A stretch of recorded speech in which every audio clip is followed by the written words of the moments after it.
informational meeting. We have some good draws happening. If I could get the camera over here to this table right here, you can see that we have a $500, actually it was over $500, $500 draw table right here of food. We all know food is expensive. Then we have a little draws here. We have the 7 Gen t-shirts here. We have a barbecue. So come on down. You have to be in attendance to win. Come and support our program. It is a new program. We would like your ideas. If you could come on down and share your ideas, what would you want public relations to do for the nation? We also have a supper, and I believe supper's at 6:30 or 6 o'clock. Yeah, there's a few of us here, but we would sure like more. So for the live feed, wherever, whichever camera, come on down.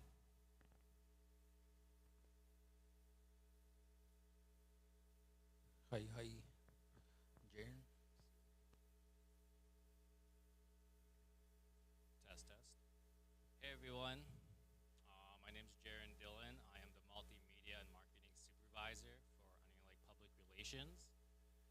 So at the front table where Rita and Ivy are sitting, we do have a community survey that's tailored for public relations. Along with that, we do have a family tree activity. So with the survey, I think we'll probably keep it open for like a week or so.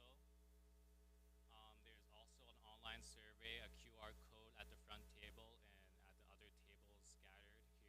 So if you can scan that code, it'll take you directly to the survey, and that'll probably be easier for data keeping.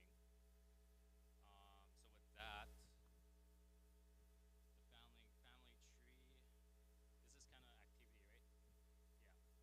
Yeah. So we would like to see your family. Family tree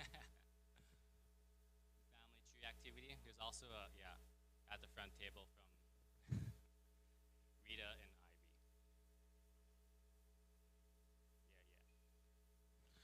Yeah, yeah. Hi, hi.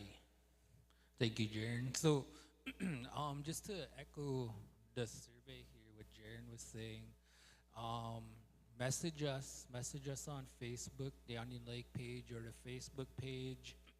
um, we're gonna have a separate draw for the survey, so that'll be its own thing and it'll be ongoing. I think we'll open it up for a week or 2 weeks. Ivy and Rita, they're doing a family tree, so they're doing research around that. I just got a message. They said there's no sound. Tyrell, maybe just double check the live, or if somebody can do that. No sound. Check, check, mic check. But we'll keep going. They'll catch up anyway. But anyway, so the family tree, we have a family tree, Rita's program, and I know Keheo, what's done in education, and some of the other programs are doing family trees as well. So we're just trying to help extend that reach and to see if we can connect with more people and just getting the family tree filled out for our community, and putting together like the research for us and our kids, but also for archiving for the future. So with that, I think we'll get into it. I have a presentation here that I'd like to start off with our strategic planning session. Just give me 1 second. I'm gonna need to change something here. Duplicate.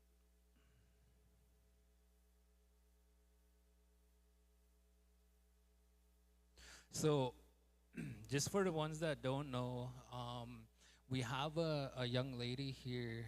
She's going to be helping us with the strategic planning. Her name is Larissa Burnoff. She'll introduce herself here in a bit when we get to that portion of this exercise. She brings a wealth of experience and education to the table. She's been involved with public relations in several capacities, with First Nations organizations, and educated in the field. Also has a law degree, which is when I met her. She was going through law school. She graduated. So she brings a lot to the table, and we're happy to have her here helping us out. So she'll introduce herself when we get to that portion. So with that, I'd like to get into this. What is Onion Lake Public Relations? I think that's a big question right now for everybody. And just a little background on kind of how this whole thing started. It's an evolution from our 7 Gen podcast program and our live streaming program. Not only that, but also our women and youth empowerment programming. That's kind of how this whole thing started. Um, we started getting traction in the field of like media. There was a lot of requests from membership. They were liking the things we were doing, and it was noticed by leadership and senior admin. So it was something they wanted to support and I guess invest into, so that we can help bridge the gap from communication from like our leadership table, everything in between. So that's kind of how things started. um, it was officially launched on April 1st fiscal year. There was a being worked on. I was working on it at the end of the last fiscal year and in a budget. So I did that. I got invited into a council meeting, and I went. I'm gonna be showing you guys here, and it was supported by our leadership. Is given for us to start kind of moving in this direction, trying to keep the people in. So this is our operational plan. Onion Lake Cree Nation Department is a centralized hub designed to strengthen communication, transparency, and community engagement. See and coordinate messaging across all platforms, which is our radio, Kitaskino Radio 2.5 FM. Our podcast studio, you can find us on Facebook and YouTube. It's called 7Gen Live Streaming. We also have our 7Gen mobile live streaming, which is an extension to the podcast program. We have our social media pages. We have the Onion Lake Facebook page that we manage, and we also have the 7Gen live streaming page that we manage, and the YouTube channel. Right now, we do have an existing website, an Onion Lake website, and we have an existing Onion Lake app. Right now, they're currently under construction. They kind of went dormant here in the recent past, so that's been assigned to this program. So we have staff working on that right now. We're near completion with constructing and designing the programs, the software programs, and we'll be doing an official launch here shortly, hopefully by the end of this week or next week, being optimistic. So, but it'll be soon. So the whole idea is to uplift the voices of the nation, share timely information, and celebrate community achievements. This operational plan outlines the framework for achieving those goals. So objectives and goals is to promote cultural pride, language revitalization, and local success stories, deliver timely and accurate and consistent communication, encourage community engagement and feedback, train and mentor local youth in media and communications, diversify funding through fundraising, advertising sales, production contracts, and event organizing. Our organizational chart, I'll just switch pages on this one really quick. What you're seeing right now on the screen is what you'll be looking at right here on the chart. So this chart, again, this is what was presented to council and it was adopted and passed. So we have our director of public relations, which is myself, Fraser Heathen. I didn't even introduce myself. I'm sorry for that, but for everybody out there watching, my name's Fraser Heathen, born and raised here in Onion Lake. And I remember this job was posted, I think, at the end of March, and there was a few applicants. We went through the hiring process, and I was the successful candidate. I knew it was going to be a huge undertaking, trying to build a brand new program from scratch with no prior documents or budgets or a roadmap of any kind. But it seemed fitting, so I applied and I ended up getting the job, which I'm really thankful for. We have an administrative assistant. Her name is Serena Pambram. She started, I think, about a month ago or less. She does a lot of our admin work with this program. There's a lot of movement. There's a lot of paperwork that goes on with this program. It was getting to the point where, like at one point, when we first started this program, I was alone in this program. So I was a staff of one in the beginning. And it was really hard to it felt like I was doing 10 different jobs in one. And it was getting overwhelming. So I put in a request for someone to help me. That was approved, so that's where Serena comes in, and then, you know, she does a lot of really good work for our program. She got put through the grinder with training, and she caught on really quick, and she's doing really well. So want to just acknowledge her really quick. Moving on, we have our media relations supervisor. As we all know, this was our former radio manager, Vernon G. Lewis. He has since took on a new job teaching Native Studies and Treaties in Frog Lake. And I think they're really lucky to have him. As we all know, he's a former director of treaty governance for Onion Lake, so he brings a wealth of experience and knowledge in regards to the treaties and doing a lot of work with the elders. So he took on another job, and, you know, we wish him well, and we hope he's doing good out there. And I think the students of Frog Lake are really lucky to have him. Moving on, multimedia and marketing supervisor. So all these jobs have been posted and went through the hiring process. For this one here, the successful applicant is the young man sitting beside me, Mr. Jaron Dillon. And the other position that was posted was community events coordinator. And that, like Denise said, she was the successful applicant for that position. And then underneath that, we have our 7 Gen live stream program.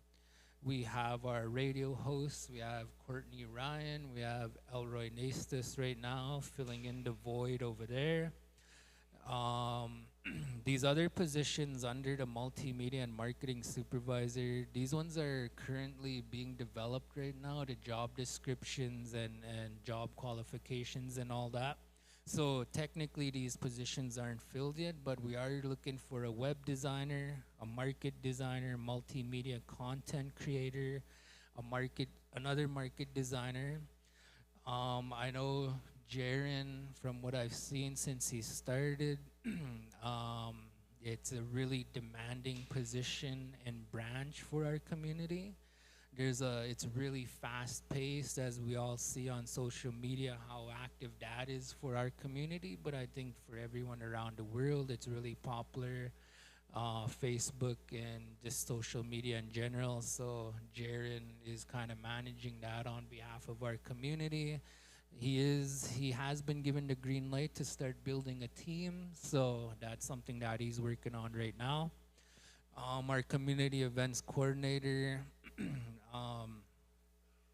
For this one here, I think we're really lucky as a community to, you know, from the vision from our leadership and our senior admin, when this program was being discussed at those levels, it was, they were kind of playing around with it on where they should put it, and it landed under public relations.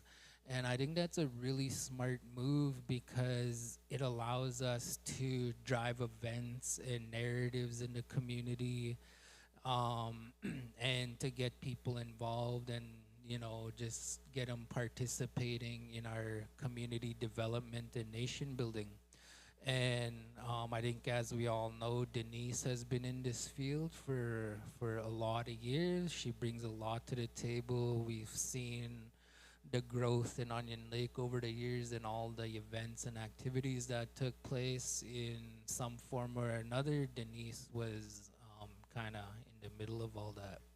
So we're, I think, really lucky to have her on board with us here.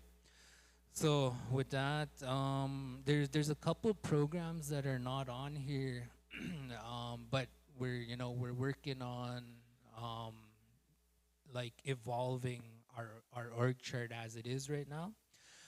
One of the programs is called Four Pillars. It's a Four Pillars program.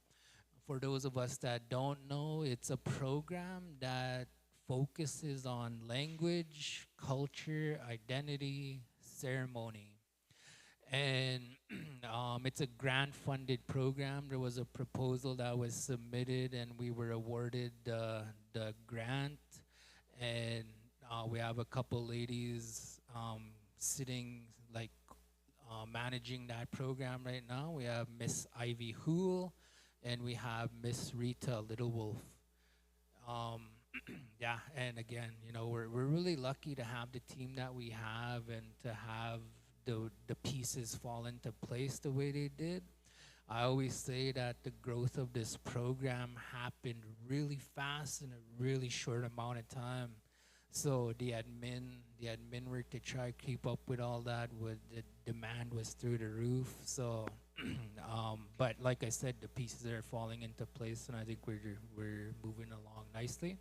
And going through this exercise is just gonna help us with some direction with the community going forward. So. I just want to give a shout out to the other one that's not on here. So the Four Pillars is not on here. The other one that's not on here, like formally, is our 7th-gen live streaming. But when you look around the room here, we have a table set up over there, and we have the crew over there. We have cameras and microphones and audio equipment in here. We all see them on the live feed on Facebook and YouTube, and all the awesome work that they're doing. That's kind of how this whole thing started, was with that table and that equipment over there and all those millions of wires that you see. And it was hard in the beginning, and like I needed help, and I bumped into Brian Misto. He was around, and we like connected. And I asked him one day last year at Canada Day at the horse races. I asked him if he wanted to go watch, that I would pick him up. He said, "Yeah, I'll come check it out." So I picked him up, and we went over there. We went behind the grandstand, and Nathan Arias IOPS was upstairs. We were under training, and Nathan gave us a couple of headsets, and he said, "Here, boys, check it out." So we did, and Brian, I didn't tell Brian what we were doing. I knew what we were doing, but yeah, kind of had to trick him a little bit there, and he got vacuumed into it, and he's been with us ever since. So who else? So we have our live stream crew here. I'm just gonna name them off real quick. We have Ray Pambrum. We have Mitch Lewis, we have Tyrell Rowan, we have Aisha, we have, who else we got? Brian, we have Tyler Muchuinis, we have Barry Wasquich, we have Randall Lewis, and Alexi Bull, and anyone else? Barry? Already, yeah, Barry Wasquich. If I forgot anybody, I apologize. There's a lot of us. There's a lot of moving parts here. One of the cool things that I've noticed in the past month, our past month was really booked up and busy with this program, like almost every day. And I think one of the cool things, again, going back to leadership and senior admin, um, with everything going on in the community, it allows us to be a resource for them. So we get messages, I get messages, hey, could you send some guys over here to go help do this? Could you send some people over here to go help do this? Could you send people over here to go help do this? So I think right now it's working. It allows us to be in multiple places at like simultaneously, and it allows us to meet objectives and deadlines, and produce a quality product or service at the end of the day. So yeah, again, I just want to give a shout out to our leadership and our senior admin for their vision with this program, and allowing us to, help out in the community whichever way we can. So on the radio, the Kitaskino radio, I mentioned this already, but Courtney Ryan and Elroy Nastis are running that program right now. And I think that's our crew. The next step for us, just so people know, one thing that we're gonna be getting into is editing. So I know editing is is a like high value program, or like a high value practice out there in the world. A lot of what we see on social media is all edited videos, and that's what's most attractive. And the difference between that and live streaming is live streaming, we don't have the time to edit. So a lot of times we're just creating on the fly. We're putting in words, overlays, and lower thirds, and names, and logos, and all this and that, trying to spice things up while we're live and moving forward with the program. With editing, it allows us to save and record and clip and add better graphics, and spice it up a little bit more, polish it a little bit more, and publish. Just on that note, really quick, we all know on social media, for those of us that's seen it, we have a band member right now in Saskatoon being recognized for, see if I could pull it up, being recognized for, anyway, it's Vern Lewis. He's our water maintenance guy for Onion Lake. I can't find it, maybe in my phone. Yeah, I just want to, I think this is important to get out there in terms of public relations. I'm going to read this here. It says, Public Works would like to congratulate our water treatment plant supervisor, Vernon Lewis, for winning the National First Nations Water Leadership Award. He is this year's recipient and will be honored in Saskatoon at the Saskatchewan First Nations Water Association Conference this evening. He is the second person in the past 10 years to receive this in Saskatchewan. We are so proud of you, Vern, for keeping our water safe in our community. He has been working at the water treatment plant for over 20 years. Our director, Roy Littlewolf, portfolio counselors, and 7 Gen will be present to witness Vern getting his award this evening. Good job, Vernon. He has interviews with CBC and APTN News. So, yeah, a round of applause for that. Like, I don't think a lot of people realize,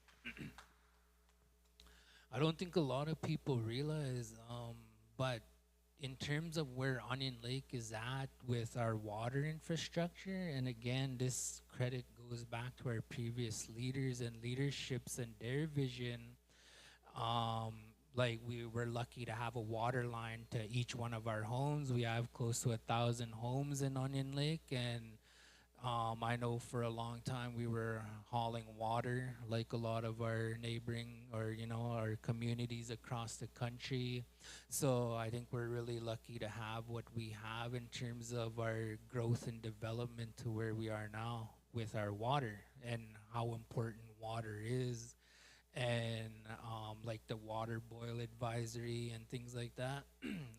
So just I think to be recognized nationally across Canada, to have someone from Onion Lake achieve that, I think is a really high achievement for our community, and it says a lot about our community and where we're at and where we came from, but also the potential we have moving forward. So shout out to them. Just on that note, because we're doing our strategic planning this week and we're busy here this evening with our strategic planning, we weren't able to send anybody over there, but we do have a band member over there. He's into media. His name's Marlon Weekes. We all know him as Marmar Photography. We see him on social media. So we asked him if he could help us out. So he's over there covering that for us. He's going to be recording some footage and taking photographs. And then he'll be sending that back to our office. We'll put together an edited video and publish that on our Onion Lake website. So just to highlight some of the potential and opportunities with social media and technology like nowadays, and how popular it is, especially with the younger generations as participants and players within that field. So on that note, moving on, I'll go back to my presentation here. So the org chart you could see on there, that's what we just finished going through, our platforms and channels. So this one is really important. We touched on this already, the 7Gen live streaming. That's an entity in a program that we're running right now. We have our 7th Generation Podcast Studio. We're located at the band office. We have our Kataskino Radio, 102.5 FM. That's also at the band office. We have our Onion Lake website, our Onion Lake app. We have our social media pages and our community events. So for people who want to know what is public relations, that this is what public relations is for Onion Lake. These are the platforms and the tools, I guess, that we have to help us with connecting with our community and keeping our community informed with what's going on out there. And things are getting really busy right now with this program. We're getting a lot of emails and a lot of bookings with our programs and departments within the community, education, but also surrounding communities too are starting to reach out, and they want to book us and invite us out to their community and go cover their community events or to help them with their community events. So I think that's a really cool piece with this program. It allows us to generate revenue and offset costs by running this program. So that's a little bit about where that's at right now. Our operations plan, weekly team meetings. This is something we target to do, but I think more realistically, we'd like to do it more like daily every morning, just to touch base and catch up and see, what objectives we want to meet for this day or this week. We are working on a content calendar, an events calendar, a community events calendar, where we'd like to include all the programs from the different departments that are being offered. I know education does a lot of work, wellness does a lot of work for the community, but every program, OLFS, like everybody, they're all doing something. And a lot of times we kind of get mixed up or double booked as community members on what's being offered. For example, like my daughter, if there's a program out there for 5-year-old girls, like a lot of times I won't know about it till the day of or after the event has come and gone. So we want to help close that gap with keeping the community informed with what's going on in the community. So moving on. live stream protocols. So this applies more to our live stream crew over there. They have a checklist and standard operating procedures for coverage of events, pre-event planning and confirmation, equipment checklists and technical checks, roles and responsibilities per event, streaming platform setup, example Facebook Live, YouTube, testing internet speed and signal, on-air conduct and host guidelines, emergency backup plans, post-event debrief and content archiving. This is really important for us because when you're into live streaming, it's never gonna be perfect every time. You're always gonna run into a glitch or an obstacle or a challenge or something that doesn't work out, something that falls apart, something that breaks. So a lot of times you have to be proactive and creative and adaptable to what you're dealing with in order to continue delivering the service for, you know, the community or just the viewers in general. So we have a little checklist to help kind of minimize all that and keep us ahead of the game and, you know, just keep things rolling smoothly as we go. So moving on, community storytelling, bi-weekly spotlight segments across platforms. I know a big one right now on the staff is trying to extract or retain or archive knowledge from our elders, the language. We try to do a language podcasts and gift of languages here. And I know Donna has a lot of good plans in regards to gift of language for the community and for education. And she comes to visit me a lot and kind of bugs me a little bit. Just kidding. No, we have some really good brainstorming sessions, me and Donna. So I really like that. We're kind of on the same wavelength when it comes to language and culture and identity. So I really appreciate my visits with Donna. So moving on, emergency communications, prepared messaging templates for crisis response. We do have a emergency disaster program, and we have a coordinator in that position. Her name is Carol Harper. um, so the only kind of real time that we had to kind of step into this circle with this program was the fire at Harlan Camp. Um, the new program. We were trying to be ahead of the game. It was hard.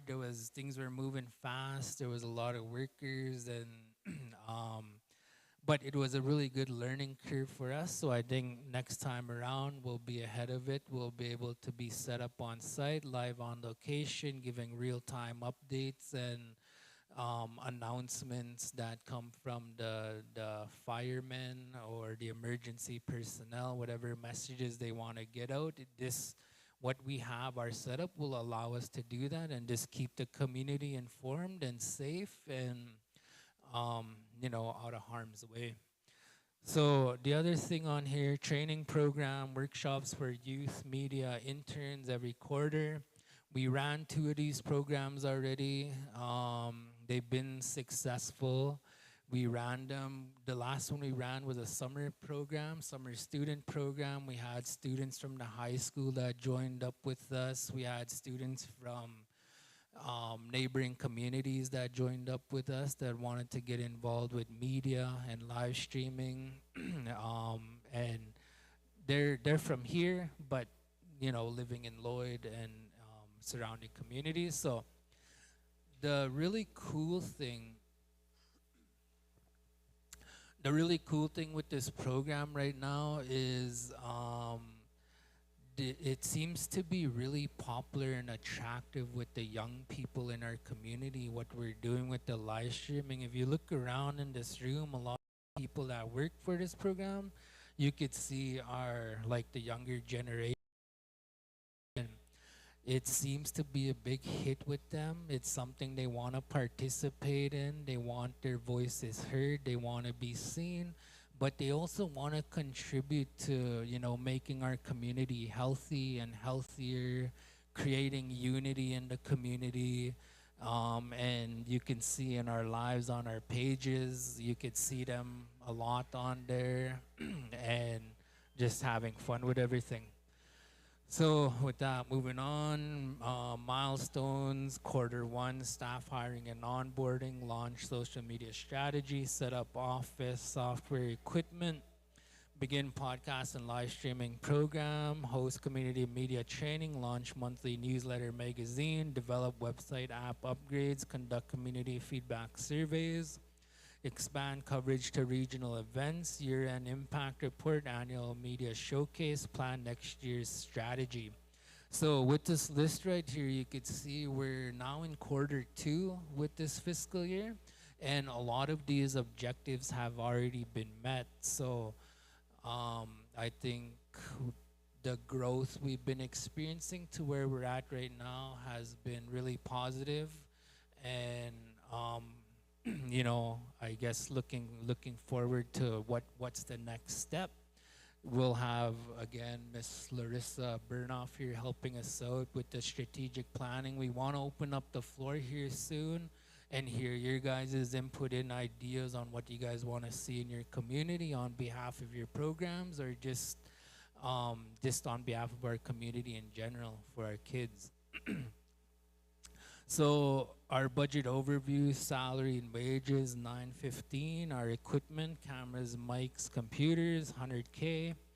Marketing and advertising, 100. Training and capacity building, 100. Software and subscriptions, 75. Travel and community coverage, 108. Community events and engagement, 144. This is actually higher. The bottom one there, community events and engagement. The reason why it's higher is because this umbrella, we've been assigned a task of, I guess, being a part of our sports day, our annual sports day, and our annual powwow celebration. So, as we all know, that the budget to operate those huge events for our community are, you know, the numbers are high, but it's because we deliver a quality product. We're, I think, one of the top powwows in Western Canada, if not all of Canada. We're competitive with, you know, all the other big powwows out there.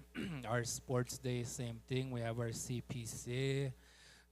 We have our rodeo as a part of that, our gymkhana, our local riders, racing, horseback riding, and our small wagons, our pony wagons, pony chariots, our entertainment, and everything else like that.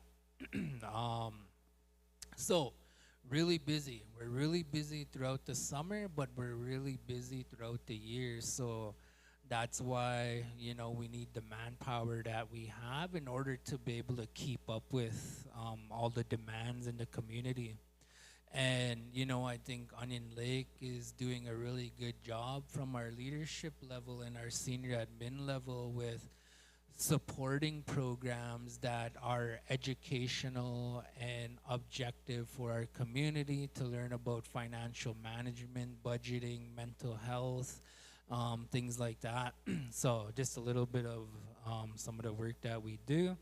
Key performance indicators, monthly engagement rates on social media, number of podcast downloads, listens, website, app, visits, and interaction metrics.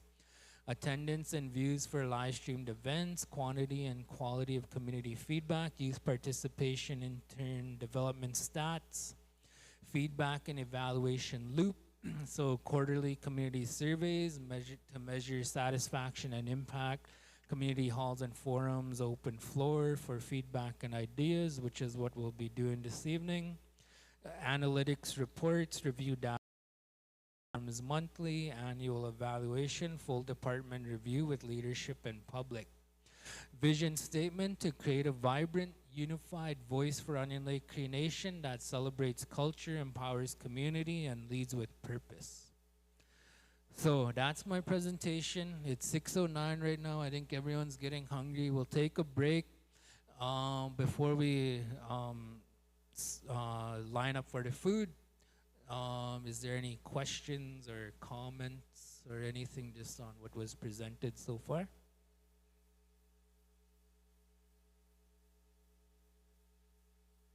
If not, oh, yeah, Kelly, could someone run Kelly a mic? Okay, Joseph is coming, so he'll be right there.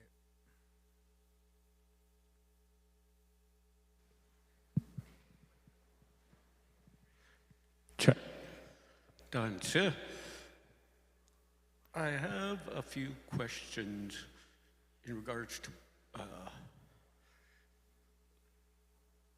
I can't read what your mandate is, but one of my first questions is in regards to public relations regarding Onion Lake Cree Nation.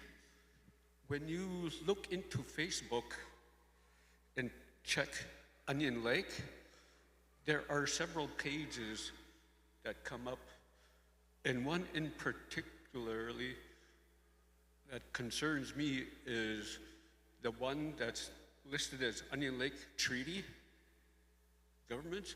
And when you look at it, the creator, I don't know who Shelton Billy is, but when you look at the page, all you see is ads from a car company.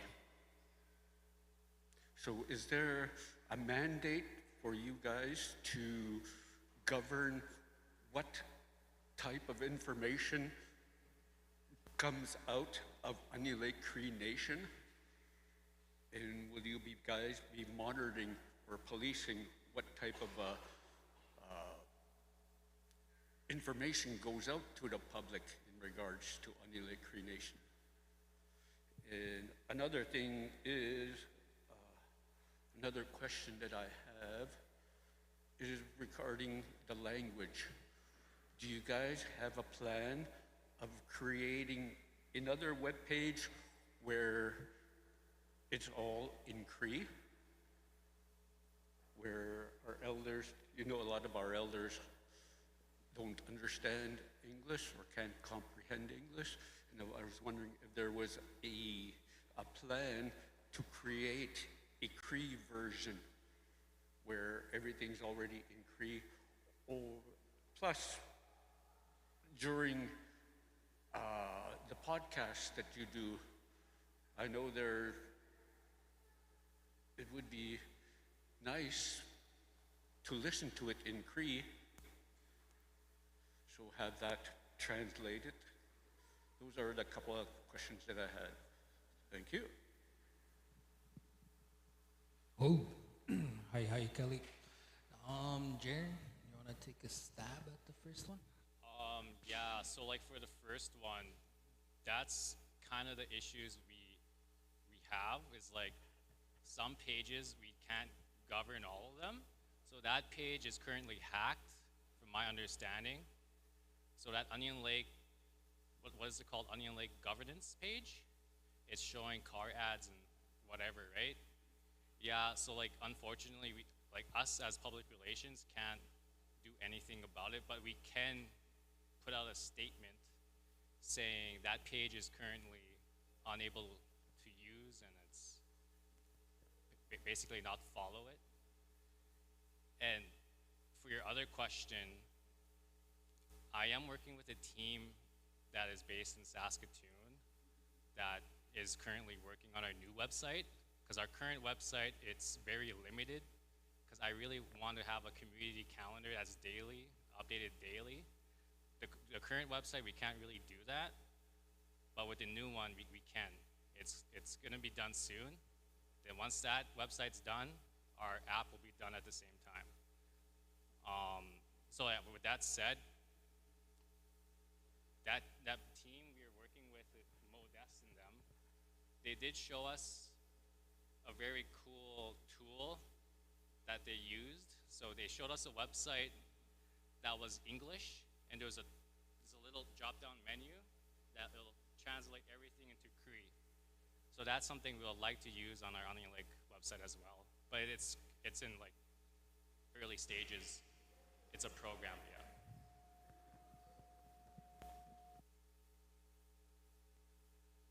Did Do you have something? Yeah. Oh my goodness. I'm not yelling, I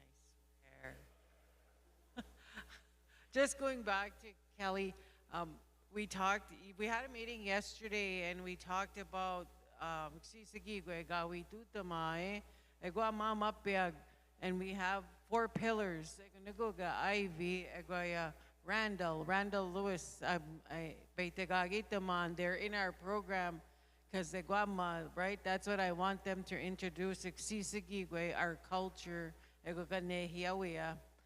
Sama nista tatas kamgigitan kanehiyoyan. So I'm still learning too. But it is coming. Yep. Thank you. I just want to add to what Jaren was talking about. Just in terms of your first question there, Kelly, like monitoring and policing. Unfortunately, like Facebook, let's talk about Facebook. It's a public platform, so we can't tell people like they can't do this or that, or you can't create a page like this that's like a Facebook admin type of thing. We can report the page and ask to shut it down, and that's kind of as far as we could go. So just on that note though, part of the reason why we kind of created this program was to be able to be in the driver's seat when it comes to what's going on in the community, to be able to, for example, let's say a year ago, we didn't have 7 Gen. The Onion Lake page was doing job postings and stuff like that. At the time, the big thing in the recent past, and we've all seen this, there was a lot of like criminal activity or a lot of drug related stories that we heard on Facebook. People recording, what do you call those? High speed chases and just like stories like that. And there was no real presence from, I guess, the community, like a formal presence. So a lot of times our feeds were flooded with like negative stories like that, and they were dominating our airwaves in the community, just in terms of like internet and social media and things like that. So like when I recognized that, I was like, just from my own experience where I'm coming from with my work path and my work field, and what I seen like on the leadership level and the programs that would come in to do reports on things that they're doing within their departments for the community, a lot of times we weren't capturing that or relaying that to the community. So the negative stories were dominating the work that goes on in the community. It almost seemed like we weren't doing nothing.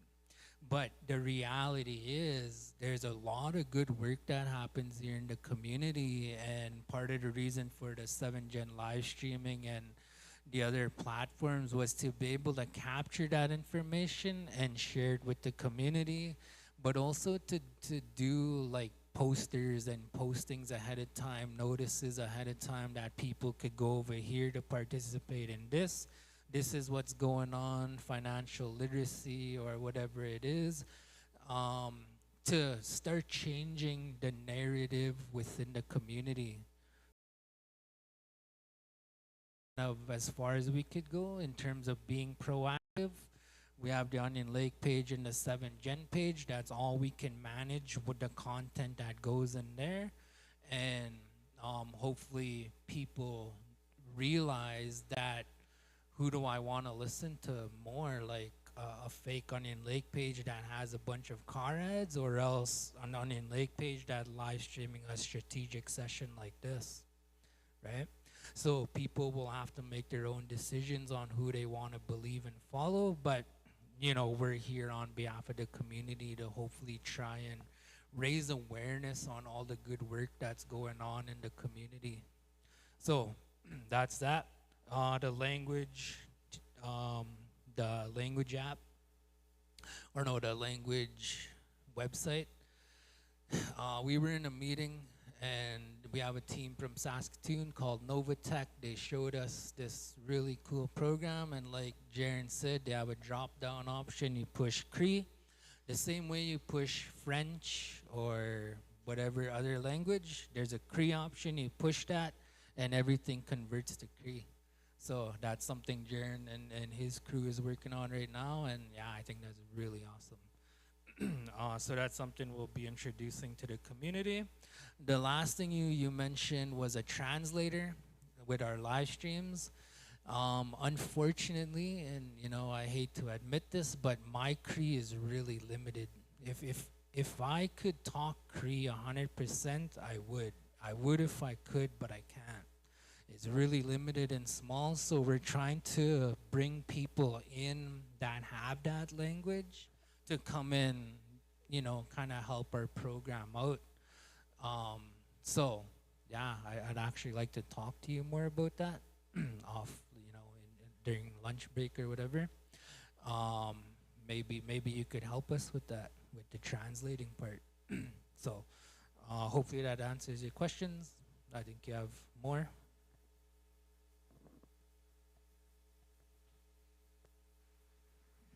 Yeah, this is another kind of like a two-part question. You mentioned earlier regarding family trees. I've always wondered how come our reserve hasn't created a genealogy department where people can come in and look at their family tree. And not only just the family tree as well too. In regards to our reserve, you probably heard of how stuff was stolen from us. And when I lived in Calgary, I used to go to Glenbow Museum a lot just to look at the native display. And during that time, I seen a beadwork from she was a Quinny. She was from Onion Lake. But her beadwork, which was done, I forget, it was dated 1912 or something like that. So there are still artifacts from Onion Lake out there in all these museums. Have you guys ever thought of retrieving those stuff?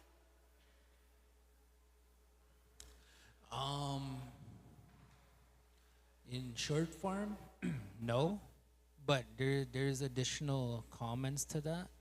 I'll let Donna Mack, we'll give her the floor. I think she has a response to that. And then I have a response to that as well. So if Donna touches on something else, then what I'm trying to touch on, I'll just kind of add on to what Donna says. But I think maybe she'll cover your question. Hello. Hey.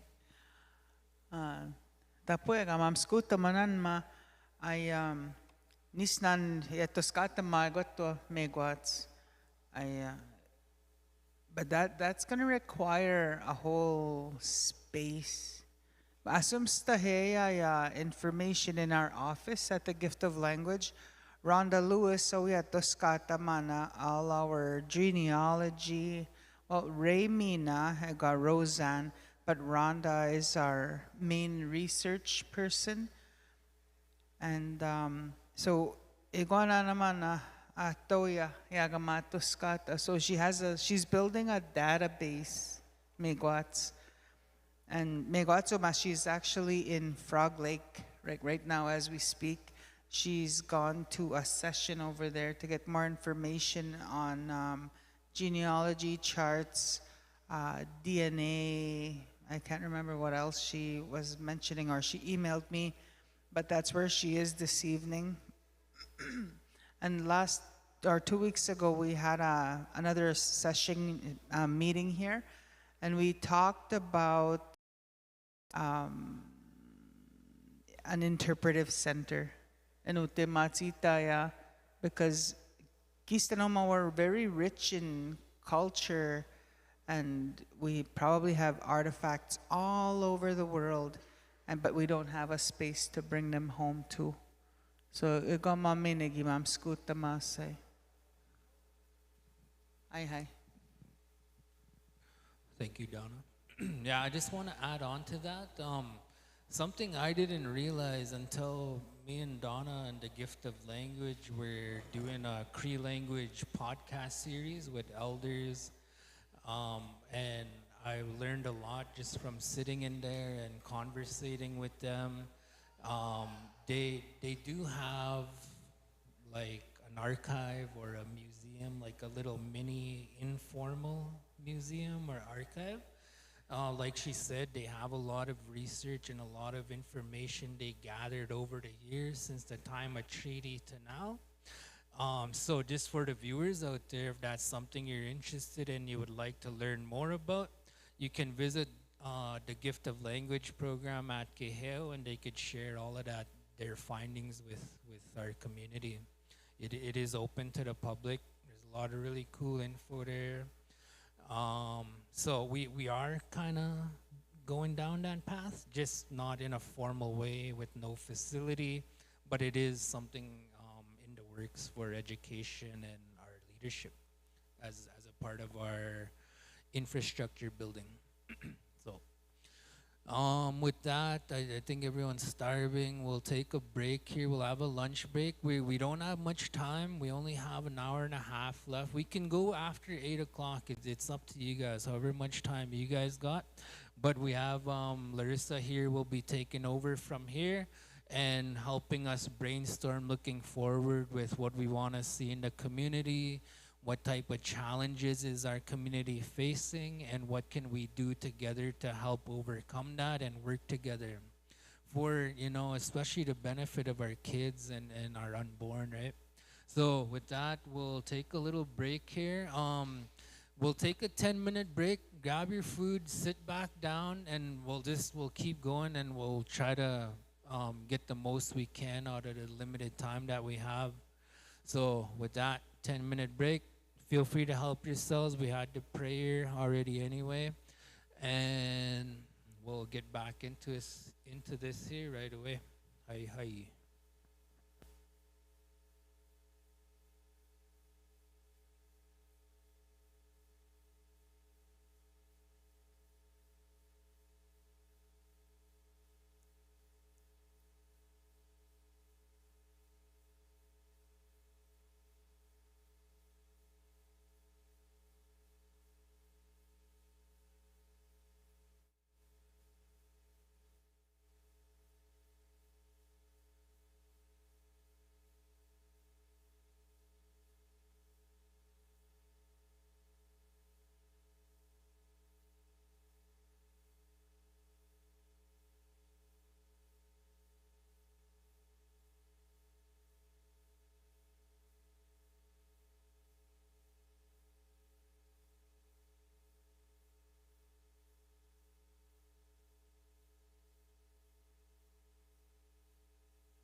Ho.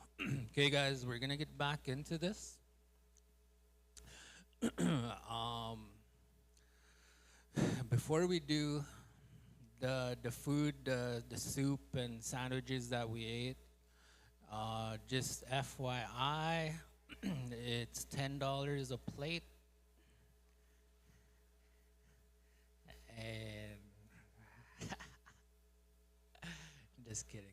There's a lot of food, so when this meeting's over, just take as much food as you can home, feed the kids.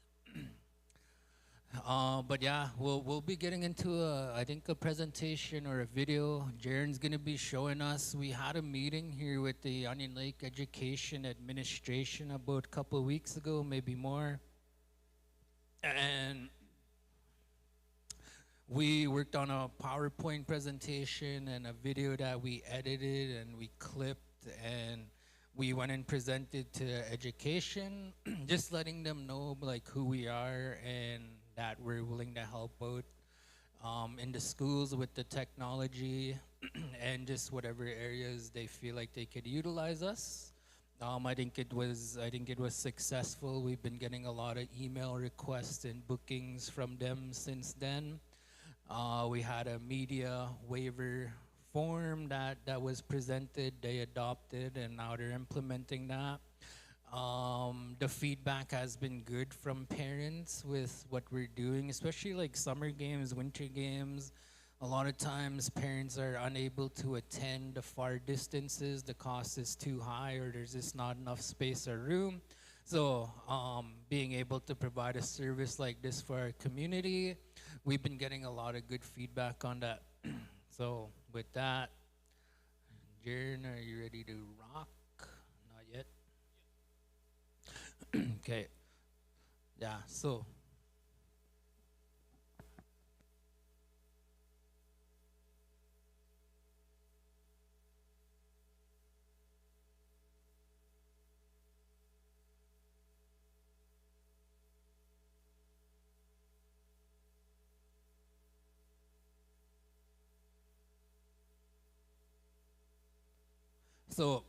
for everybody here,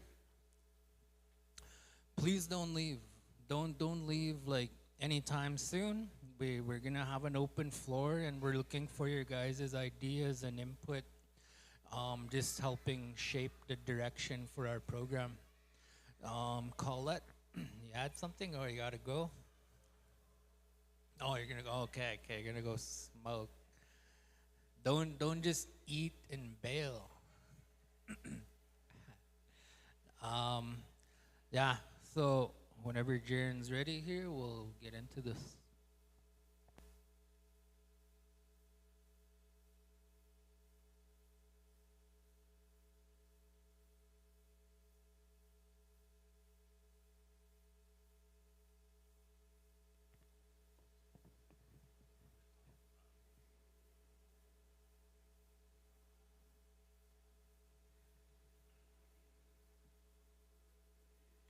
Depending on how Sengen enters the school, it could have a variety of benefits. Like, I don't know, there could be some sort of program to where students could learn how to use camera equipment, or just to have something on their resume saying, "Hey, I'm educated enough to really use a camera and do all sorts of things." We could do a whole program when it comes to interviews, like what you're doing right now. Yeah. Basically, the types of skills that we would gain here, we'd bring to the high school as a program. Video games for 400. This classic in 1980 arcade game has you eating pellets while avoiding ghosts. I raised my hand. Are you supposed to finish the question? Yes, let me finish the question before you guys raise your hands. Put your hand down. Okay, we'll try this again. Ready? In terms of working inside while recording, I feel like it could get students a lot more comfortable being on camera, or I feel like it could be another way for the community to know what's going inside the high school, because we'll have like in-person footage of like what's happening, Yeah. I feel like that's another way that 7gen could benefit from being inside the high school. So, hello everyone. We are with 7gen Podcast. My name is Ava Chell, and I'm Miles Lewis, and today we're going to be drawing Vibe. Take it away, Miles. You got this. Yeah, it's pretty impressive what you can just create, like sitting and thinking in your mind, and that really goes in hand with the job we've been given, like working at the podcast. We're really relying on our brain and creativity to create new content, and it's really great. And I feel like this is also another form of art, the work that we do here at the podcast alongside traditional art. Oh yeah, for sure. Like mixing the new media with like old traditional stuff, like being able to capture those traditional moments as well. Like we got to go cover the powwow. That was an experience. Yeah, it was a really great experience. Just like meeting new people, and like I know me and you especially, we went and we interviewed quite a few people regarding the powwow and what they thought of it. So that was pretty cool. And I feel like depending on this this program would roll out if we do it, I feel like it could give people and students something to do after school, right? Because the students don't really have anything to do other than do other sorts of things. You know what I'm talking about? Yeah. It's really. Yeah. Yeah. So that's Cash here. We're at school, and school's gonna be starting very soon. So we'd hope to see you guys very shortly.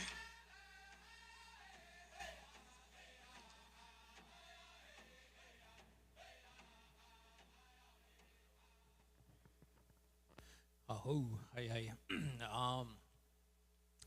Yeah, so we had some technical difficulties, but we just want to show that video of kind of the opportunities or the potential or the abilities that we can achieve with technology.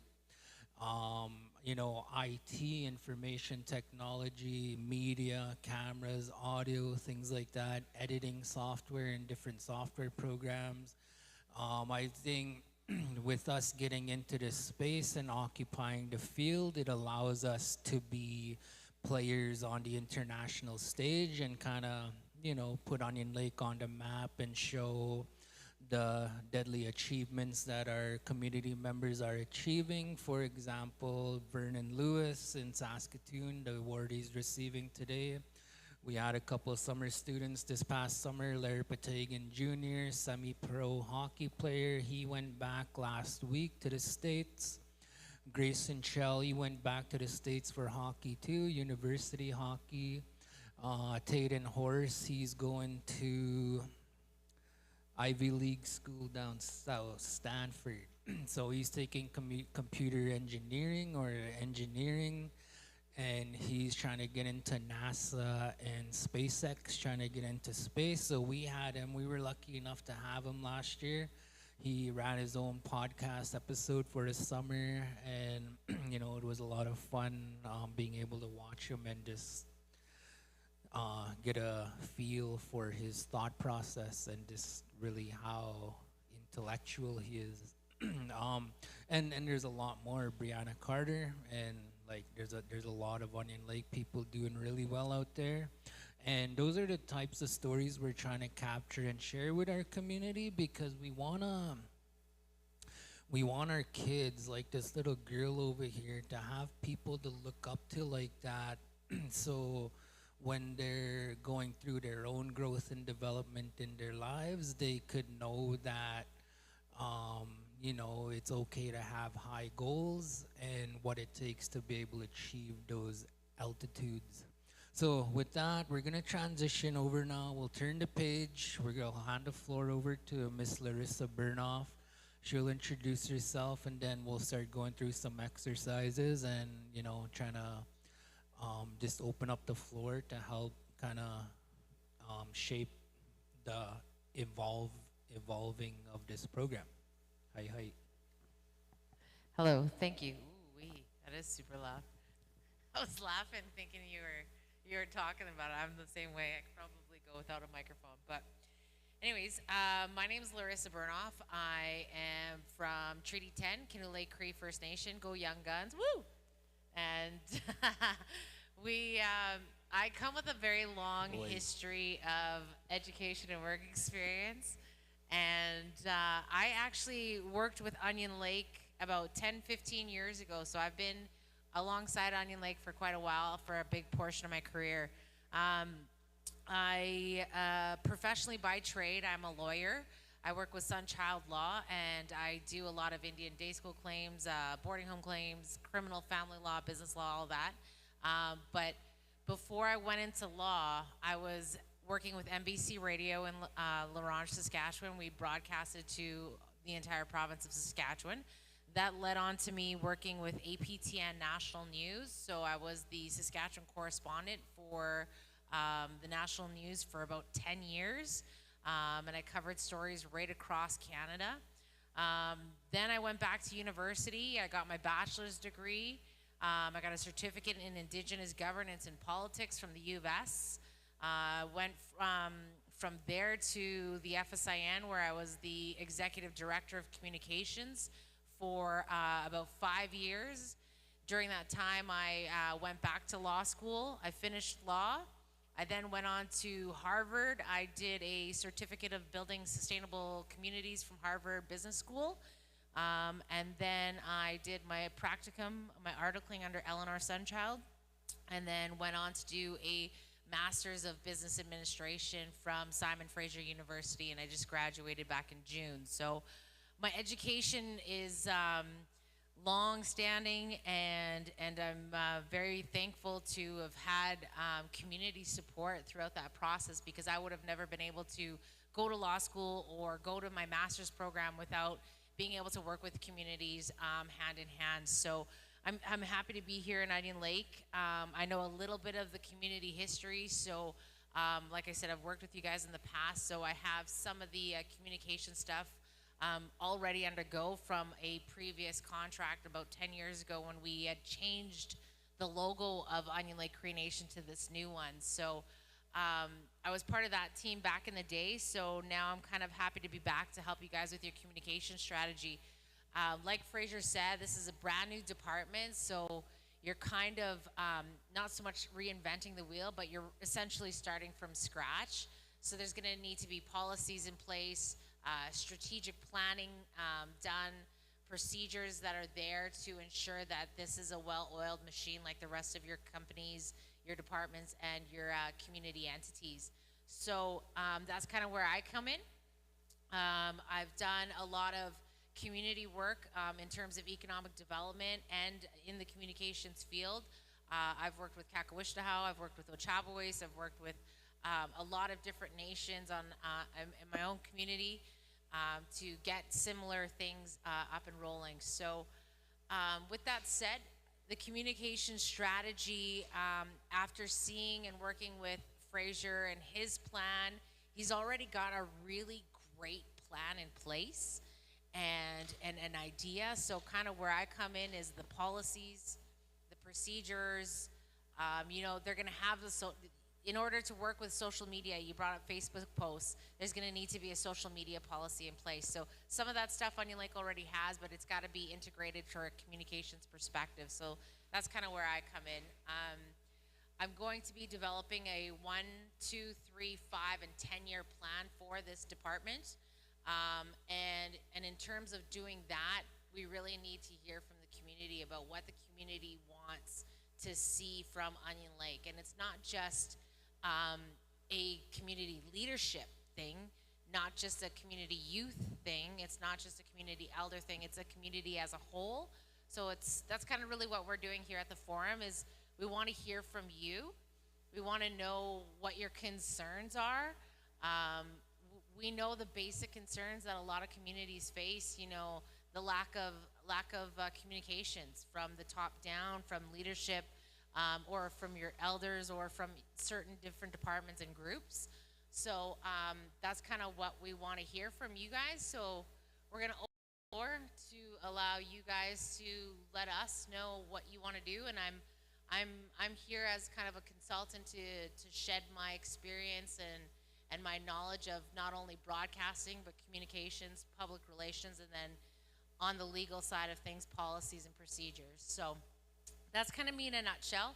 If you have questions related to this, not legal questions, I'm not here as a lawyer today, but I'm sure I can help you out at some point. But specifically today, We're going to talk about communications. What do you guys want to see? I think Fraser touched on a really good point just a few minutes ago before the break, was there's a lot of negative press online.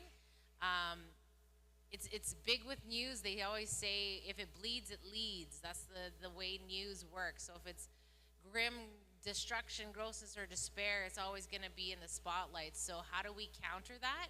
We bring in the positive things, and that's really something that I had to do with at APTN for years. Is I could go out and find a negative story easily, but it's bringing those positive stories, those development stories, the community events. You know, the story about Vern Lewis today.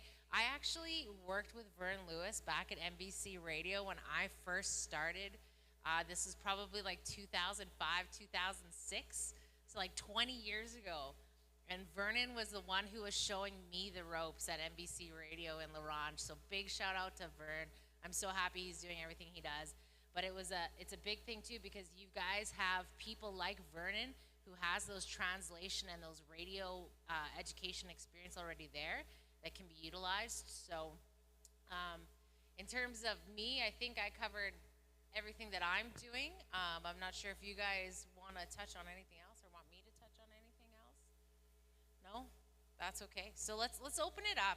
And in all reality, let's just hear from you guys. What do you want to see from Onion Lake public relations communication standpoint?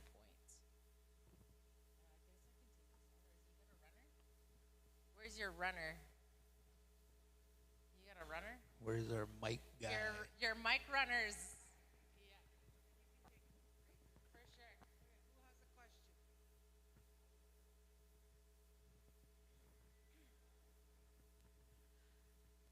Hello.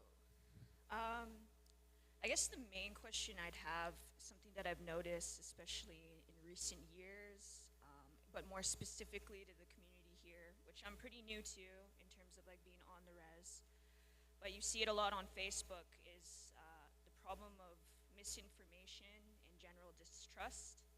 And I know there are a number of ways to improve this, but I guess the question is more like, what are the main kind of initiatives that you hope to develop to increase that trust and to combat the problems of disinformation online?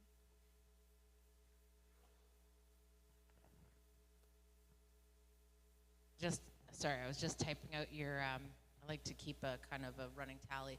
So a lot of the things, just to repeat the question, was what a lot of the disinformation, how do we plan on combating that?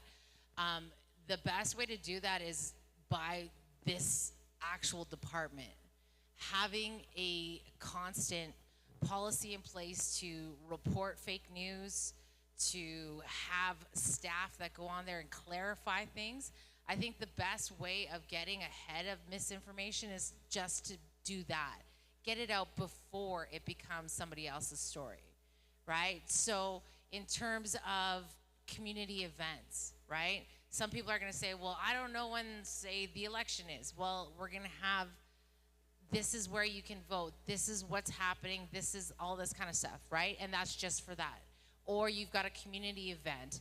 You have an idea for a community event. This is where you can go to get that, you know, to get the wheels moving on that.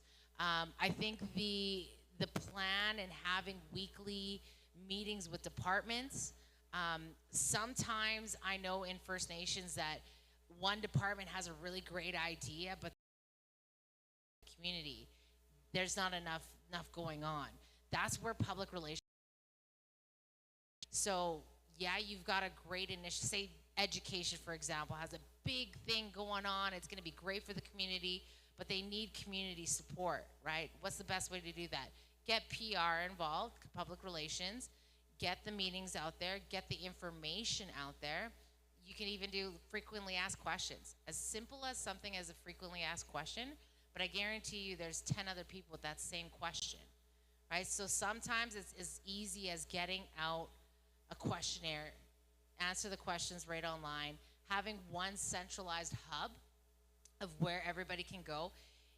The elder kind of made a mention where there's some pages out there that are hacked, right?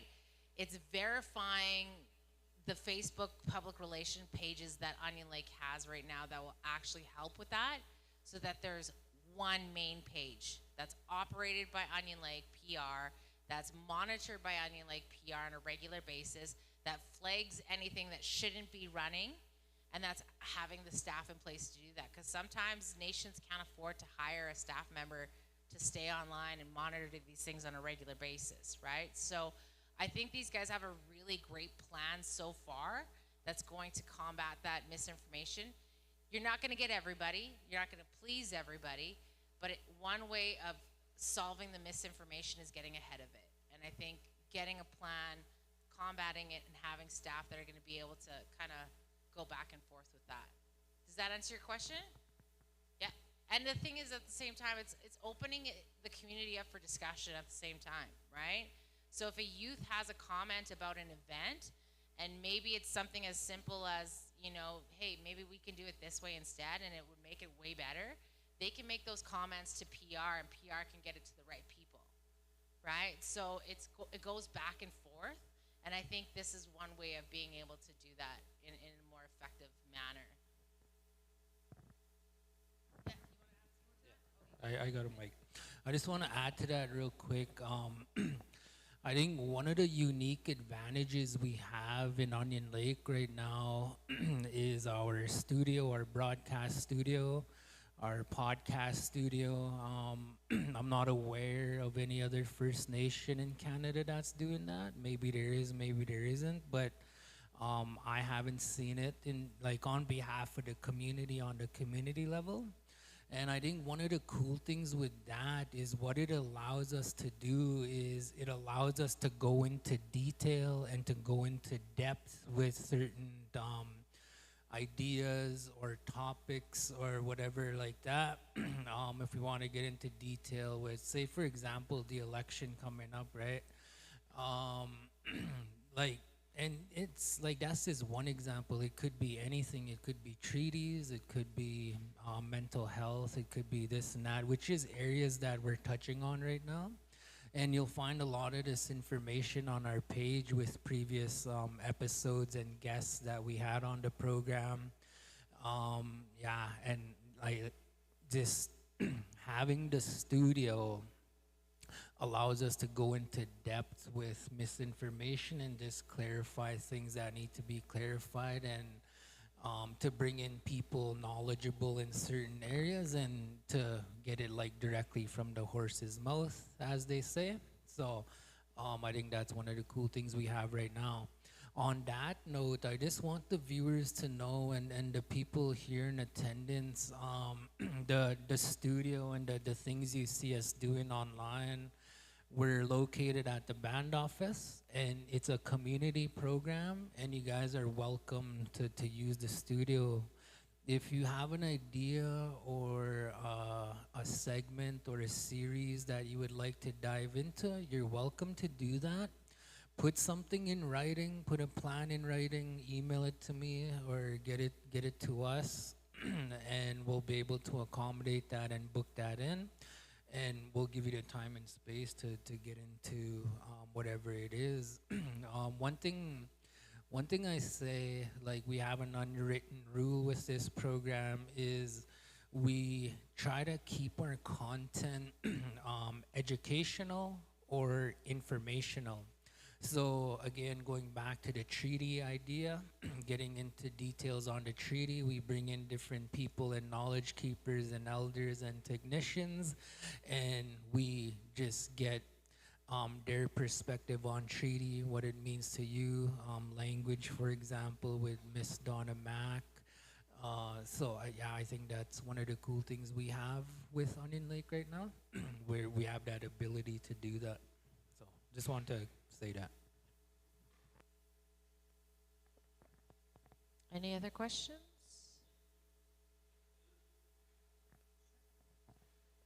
He's coming with a mic. Sorry, last one.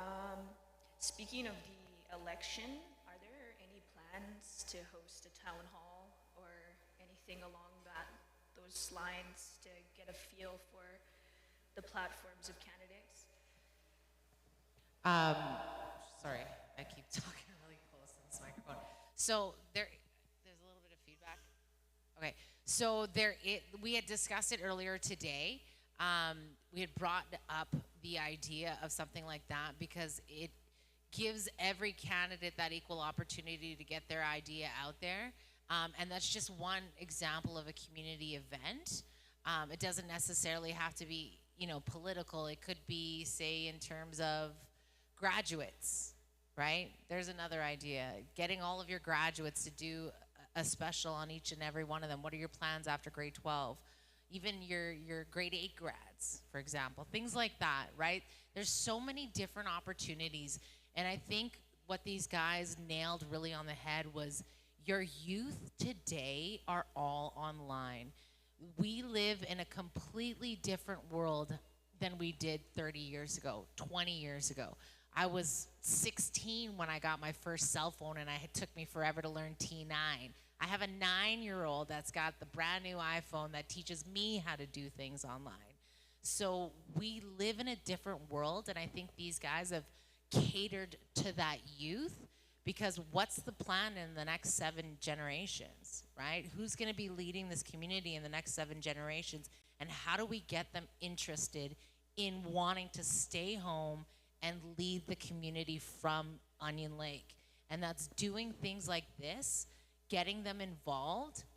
I believe this opens the door for more than just public relations. This opens the door for education, creating partnerships with the schools, creating mentorships to get kids in line with broadcasting careers. I had to go to Saskatoon. When I grew up in Saskatoon, I did the radio and television broadcasting, but then I had to go to Winnipeg. You could do that kind of training right here in Onion Lake. There's no reason why you guys can't bring in the Nelson Birds or, people like that to come in and train your youth when you have a full studio and you have the equipment to do that. So it opens that door. I know there's also online and public relation things that you can do in terms of health. What if we have another COVID? Health can have their own, broadcast talking about these things, like talking about masking or whatever your opinions may be on healthcare and things like that. That could be another avenue, but it's getting your youth involved because your youth all live online today. And I think that's your number one way of getting them interested in the future of Onion Lake. So I think you guys are on the right path. Fraser touched on it. Not a lot of First Nations in Canada have this type of programming in place, and I think you guys are ahead of the train and ahead of everything and ahead of time right now in getting this stuff out. Because when I go out to communities, one of the biggest problems we have is that miscommunication, misinformation. We don't know what's going on. The lack of transparency. We don't know who's doing what. We don't know this. This is your number one way of combating that. And I think these guys are doing a great job so far. Did that answer your question? Great. Just to add on to that question, previously, it is a common practice to have like a candidates forum or something like that. We haven't entertained that idea yet, so right now it's still up in the air, but like I said, it is a common practice, so most likely there'll be some kind of candidates forum coming up after October 22nd.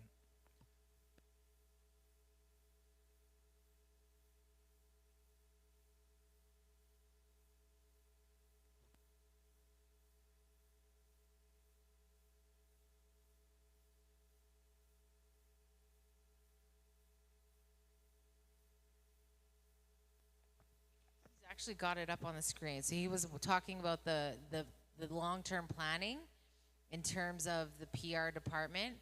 I think we've gone over quite a bit of it in terms of what you guys want to see for Onion Lake over the next, 2 years, 3 years, 5 years. Do you guys have any ideas in terms of long-term PR communications for Onion Lake? I have a question. I'm the community events coordinator for the public relations department. So my question is, because we're such a new department, and I know, I think other departments are kind of, how would I say it, iffy. Like we're so used to silos, being silo departments. How do we, how can we get them more involved? How can we get them, like what you said earlier, that this would be an ideal place for a department to come for their information to get out, right? Sorry, I'm a hand. Yeah, I'm the same way. But that's always been my question. How do we, I guess, the Work together. silos, Yeah. right? It's just because there's always duplicate programs, or there's 3 programs that are the same, 4 programs that are the same, when we can all work as one. Yeah. Yeah. So how do you have any suggestions as to how we can change that? So the way I'm just going to refer back to my own personal experience. When we got hit by COVID and I was at FSIN and we had all of the departments working from home remotely, we came together for weekly department meetings just so that everybody was on the same page. And in terms of communications, which was a big thing for us, is because I had to be sending out weekly newsletters to communities, right? So that was another idea that we kind of brainstormed a little bit about, was a community newsletter. But where do we get that information from, right? You can have a community newsletter all you want, but if there's no information for that community newsletter, it's not going to be useful at all. So Fraser brought up weekly interdepartment meetings, and that's just one representative from each department. It doesn't have to be the director. It could be your assistant. It could be anybody, one of your staff members.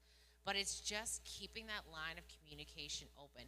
And the big thing in PR and in business and in politics and in communities is communication, right? So if the school has a graduation coming up and only the grads know about it, only the grads are going to attend, right? But if that community meeting or weekly intergovernmental meeting is held, education tells PR, PR tells the community, and you got an extra 400 people coming to celebrate graduation, right? So I think it's getting the departments on board with the idea, getting leadership on board, which I believe leadership already is on board with this idea, but it's the centralized thing in each department is communications, whether it's internal communications or external communications, right? So if it's you're sending memos, if you're sending invoices, or if you're sending newsletters, for example, there has to be that communication, right? And you now have a program and a department dedicated to just that. And I think that's where you guys are ahead of the game in things, because now you know where to go if you have an event. We know who to find, right, immediately, because I know that you can get all of this online by today or whatever have you, right, and let everybody know about it. And it goes beyond just local community too, because you have offers of band members as well, right? And in terms of elections coming up, mail-out ballots, where do we get information from? People are going to be saying, well, Onion Lake never tells me about the election. Well, actually, look at our website. Look what we got for you, extensive reporting or extensive information. And I think that these guys doing that weekly or bi-weekly or whatever you have is going to break down that barrier a little bit. You're never going to please everyone. You're never going to get everything out. But I think the more you have those discussions, the more open they're going to be to it. Because the same thing happened with FSIN, with sports, didn't really care about what health was doing, but it all really comes down into one cohesive unit. If you want your community to flourish, there's got to be unity, right? Your leadership talks about that all the time, and that starts with your department heads, and everybody internal. So I think they've got a good plan in place so far. It's one of the best plans that I've seen coming into it as a consultant. So these guys did a really good job of that, setting it up so far for you guys. Fraser, you want to add to that, or? Yeah. So, just to answer or to go back to Denise's question, I do have a package here. I was gonna show it, but maybe I'll show it tomorrow. But I do have a plan, and it is to have weekly meetings every Monday morning, 10 o'clock till noon, with lunch provided. And we'd like to open up or send an invite to departments and programs to come and have a seat at the table. If they have time, send a rep. But like everything Larissa said, is just to open up those lines of communication. And I have a package here. I have it in writing. I think it's something that our program is going to initiate on behalf of Onion Lake. So PR will kind of be leading that initiative. And again, it'll be every Monday morning, 10 till noon. And it's just to keep everybody on the same page for what's coming up this week and the following week and all the weeks after that, so that I think one of the main benefits from that is resource sharing. So it'll help cut the costs with the budgets. Also manpower, it'll help with manpower. So I think it'll keep a lot of us on the same page, and I think make more of an impact for the community. So that's something we're going to be launching here beginning of October after we're done these sessions. And we'll be sending out an invite. Just a little side note, one thing in my own experience in my previous life, my previous work, I know in education, like retention is a big thing, and academics is a big thing, and parental involvement in the schools is a big thing. I know there's a big desire for that. So it's something we want this program to try and help with. Just, generating the excitement and just keeping people informed, but also providing the space to share this table so we can come with our concerns, our challenges, but also brainstorm solutions together on how we can, get to the other side of these things in a healthy way for our community. So something we're going to be launching here pretty quick. I'm excited about that, and I think it'll be a good thing for our community moving forward. So that's that. Hi. Hope that answers your question, Denise. Hope that answers your question. Just FYI, you're going to be leading that.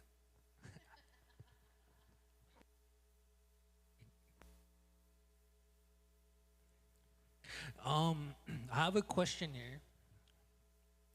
Anonymous question. How do we make our urban members more informed and more inclusive? It's probably to me, but maybe just... I think you guys are doing that. The only way to get your off-reserve membership involved is to keep them informed. They can't get involved if they don't know what's going on, and I think you guys have that plan in place to keep them as informed as possible. Like I said, they can't come and tell you there's no information, or there's a lack of information if you're giving them as much information as possible and staying on top of that. It's keeping steady information out, not just one every couple of months, because that things fall through the wayside if that happens. But your community meetings, your live streaming, your online presence, your website updates, your app updates, those are all important aspects of this. And I think we forgot to touch on one major thing was the emergency services portion of public relations. It's going to be working with different departments to ensure that your community members are always informed in case of an emergency. Whether that be environmental emergency, or any other kind of emergency, healthcare emergency, all of that. There's going to be a collaboration with public relations and the team in place to make sure that all of those notices go out as timely as possible, and that's going to be coming up with the policies that we put in place to make sure that there is a strategic way of doing that and ensuring that everybody in your community is well informed and well equipped. And I think that goes beyond community borders. You got a lot of off-reserve band members, but I think you guys are doing it exactly the way you need to be doing it by creating such a big online presence, whether it be your podcast or your live streaming. It's getting that message out there, and I think your community members are going to be a lot more involved now that they have the opportunity to that and the outlet to do that. Oh, I have another one here. I have people messaging me, so I'll just kind of relay that to the forum here. In regards to the Christmas gala, can we have year-end awards or appreciation in the agenda where we acknowledge all our success stories on behalf of the community? So somebody messaged that in. I think that is one of the best ideas that you guys can do, and then that equates to podcasts, right? That equates to new live streaming events. But I think if I were your leadership, you get a turkey and you get a turkey, but I'm not your leadership, so I can't just go out and say yes, that's gonna happen. So I can make the recommendation to your leadership and tell you that is one of the best ways to encourage community members to keep doing positive things. The more you celebrate the people in your community that are doing good things and going above and beyond, the more your next generation is gonna wanna do just that.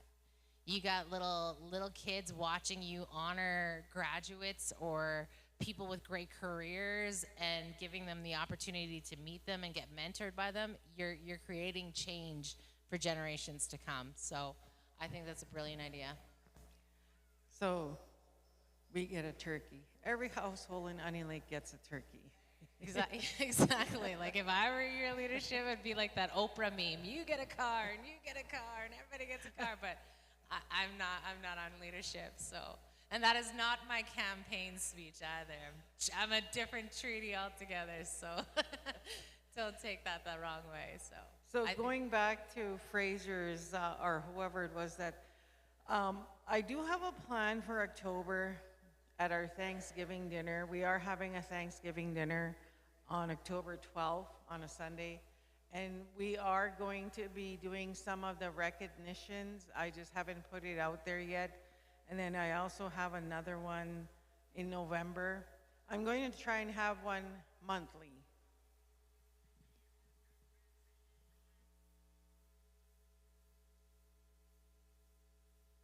Need a mic? I'm done. Sorry, I was busy. But if you want to talk about community events, and if they're asking online, for October, we have the community Thanksgiving dinner. That's on October 12th again. I am going to be sending out a memo regarding recognitions for the community members. And then there's already other departments that have the Halloween annual truck and treat event. That's going to be happening outside the arena or the Onion Lake group of company buildings. And then we have our annual haunted house at the arena ice level. That's run by Recreation. So I'll be sending them an email and asking them what I can assist them with.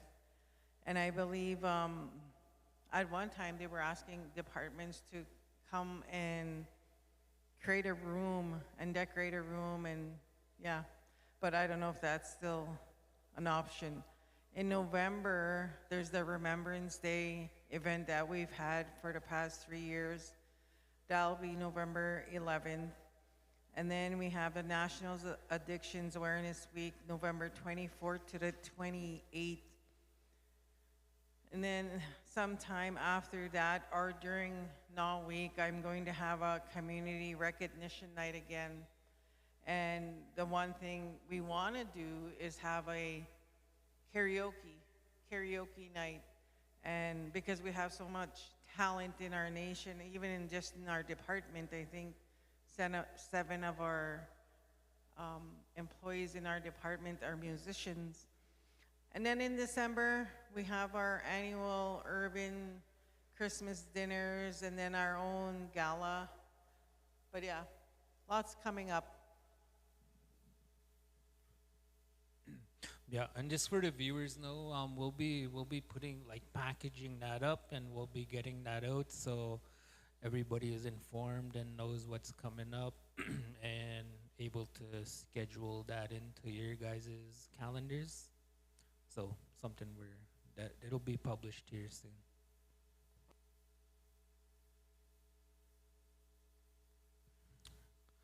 So I have a question. Just in regards to strategic planning and why we're here, I see some people here from outside of our program. Um, and not trying to be blunt or direct or negative or whatever, but is what you guys seen so far? Is it what you expected? Because I know I like brand new program. No one really knows who we are, what we do, what this department is all about. So we're, you know, educate public on who we are and to answer those questions. Was it what you expected? The other side of that goes back to what Larissa already asked, like in terms of long-term planning and vision, is there anything more that you guys could recommend to us in terms of direction, things we can work on, things we can focus on, things we can improve on? Um, so yeah, I just wanted to put that out there. I understand if it's a loaded question or if people are shy, don't want to kind of go there, but that's kind of what this whole exercise is about. And just for the viewers, just FYI, we are doing this exercise for the next 3 days, including today, tomorrow. We're gonna be set up here 10 till 4 p.m. We're gonna be sitting with directors and managers and going through the same exercise, and the principals and IT. We're hoping we can get IT here because at the end of the day, I think IT kind of helps us wrap everything up and kind of be more effective and efficient with delivering proper messaging.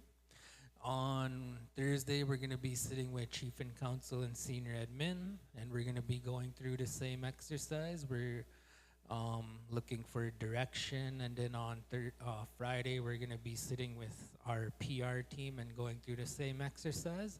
So this whole thing is just, it's all about direction. It's all about brainstorming ideas. It's all about making recommendations. There's no right answer. There's no wrong answer. But your input is like highly valued to help shape what's our next step, you know? So I just want to put that out there.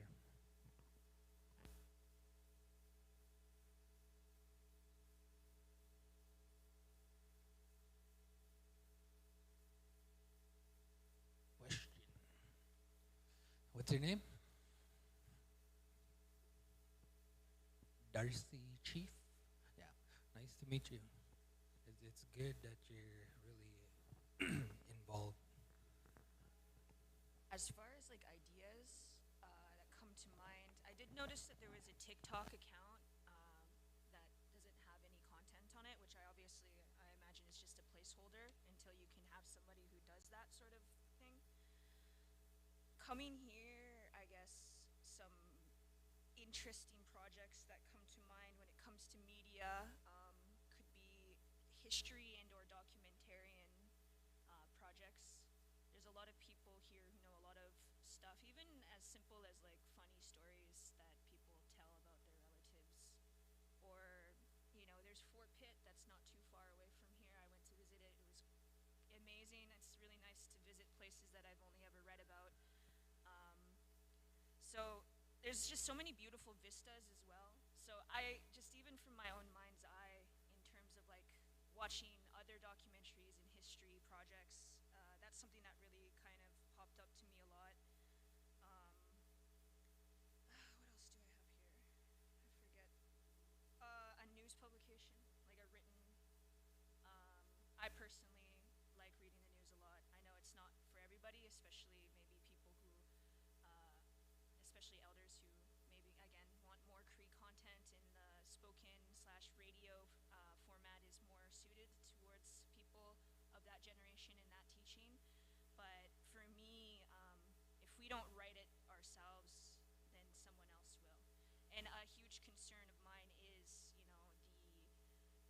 predatory nature of a lot of so-called journalists. And I think getting, again, as it was mentioned, getting ahead of that is probably the best course of action because, I don't know, I'm very concerned by the media landscape on social media and the ways that it vilifies our people and poor people and so many levels to this that, especially as things become more tense politically here in North America. Not to be too scary, but you know, it's something to think about. Right on. Thanks for your comments. Really appreciate that. Larissa? Jaren? Go ahead, Jaren. Yeah, I can touch base on like the Twitch and like the TikTok and all our platforms we have. So like it is a new department and we're still building our own. We're still building our own type of content, if you will. And like for myself, I love editing videos. I love posting the content I make. So like the Facebook page of the Elders trip, I did post a little video on that, and that was something I cherish. The work I do is kind of like it means a lot to me. So like with TikTok, it's gonna eventually be filled with edits and videos of the community and highlighting who we are as people.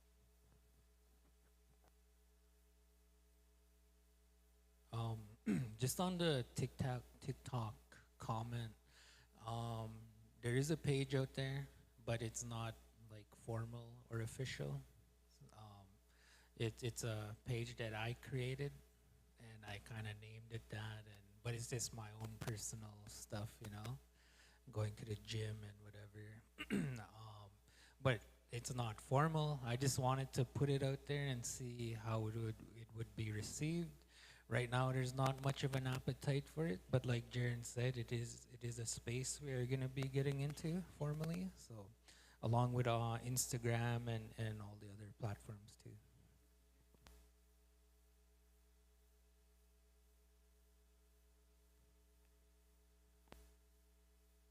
We'll go to Liana and then Roseanne.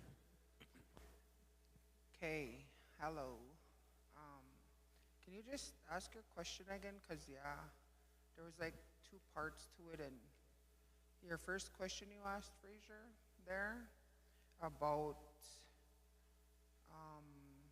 the direction you're going. The first part to that. Yeah, I was just kind of just putting it out there. We're a new program, and we're like, I guess, like just encouraging input from the floor. Just in terms of like a long-term vision for this program, what would people like to see from our community with this program? Like a newsletter and more written media with the young lady here that mentioned, like that's a really good idea. That is a space we want to occupy. We're not there yet, but it is a priority for us. So long-term vision, recommendations, what would people like to see more of in the community in terms of public relations? Okay, so if you don't know me, my name is Liana McDonald. I'm actually the principal at our high school. I've been with Onion Lake Education now for 20 years, and this is my first year at the high school, and I came from the babies. I went from 200 kids to 600 kids. We have almost 600 kids at our high school.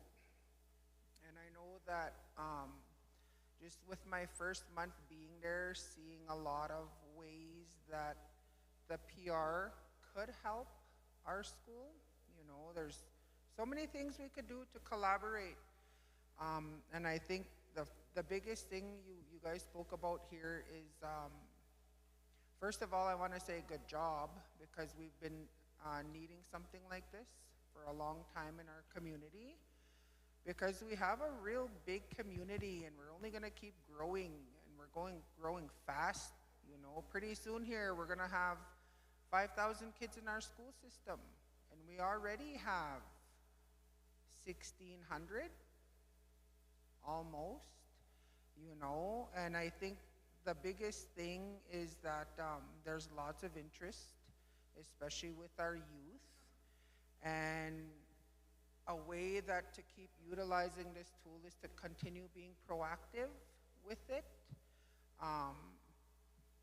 And I'm thinking with the growth in our community and the growth that everything's, how fast we're growing, like, are you guys ever gonna consider having another crew?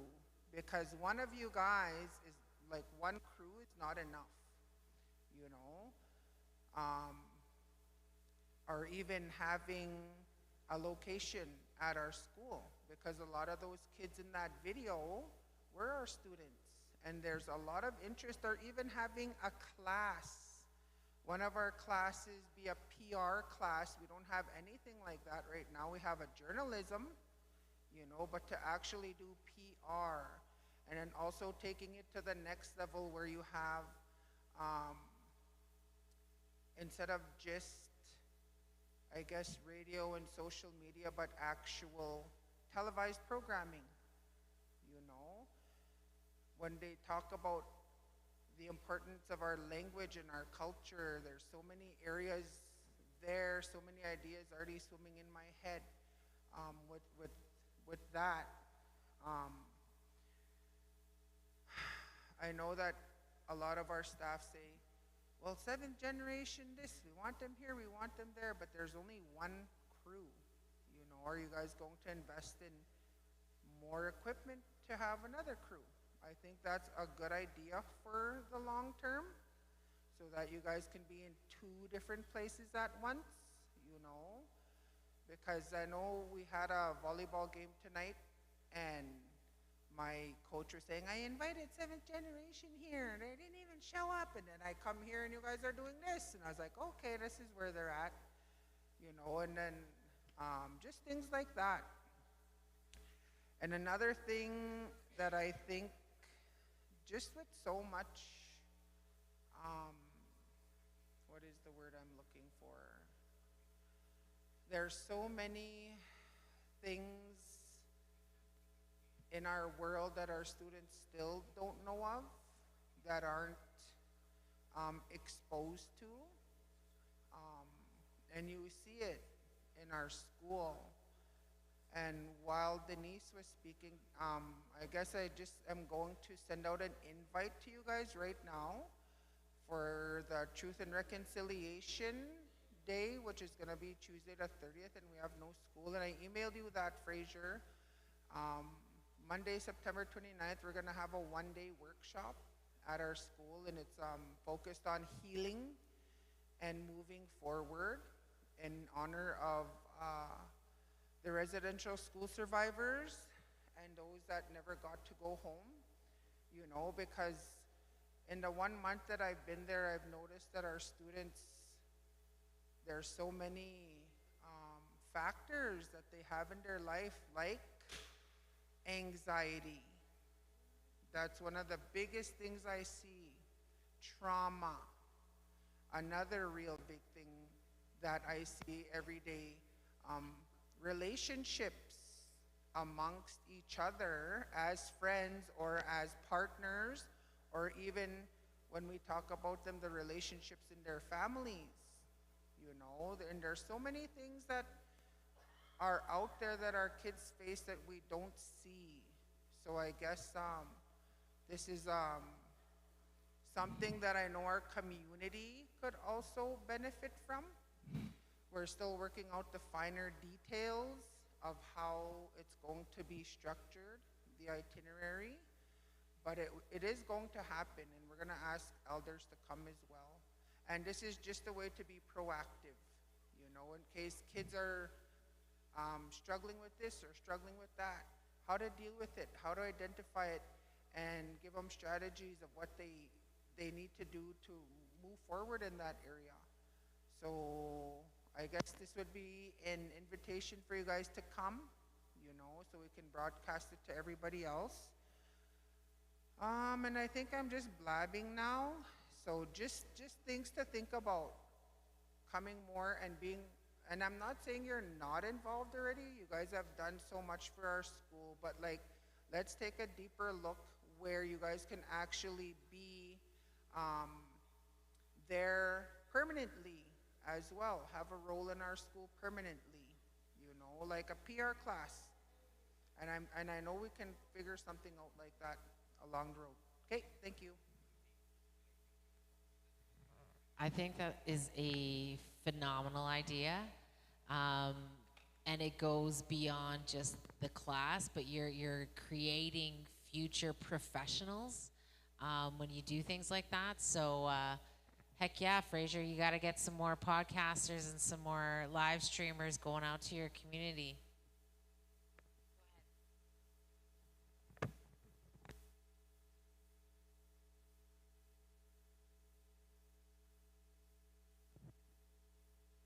Here, you could use this one. Aisha, you want to come grab this mic?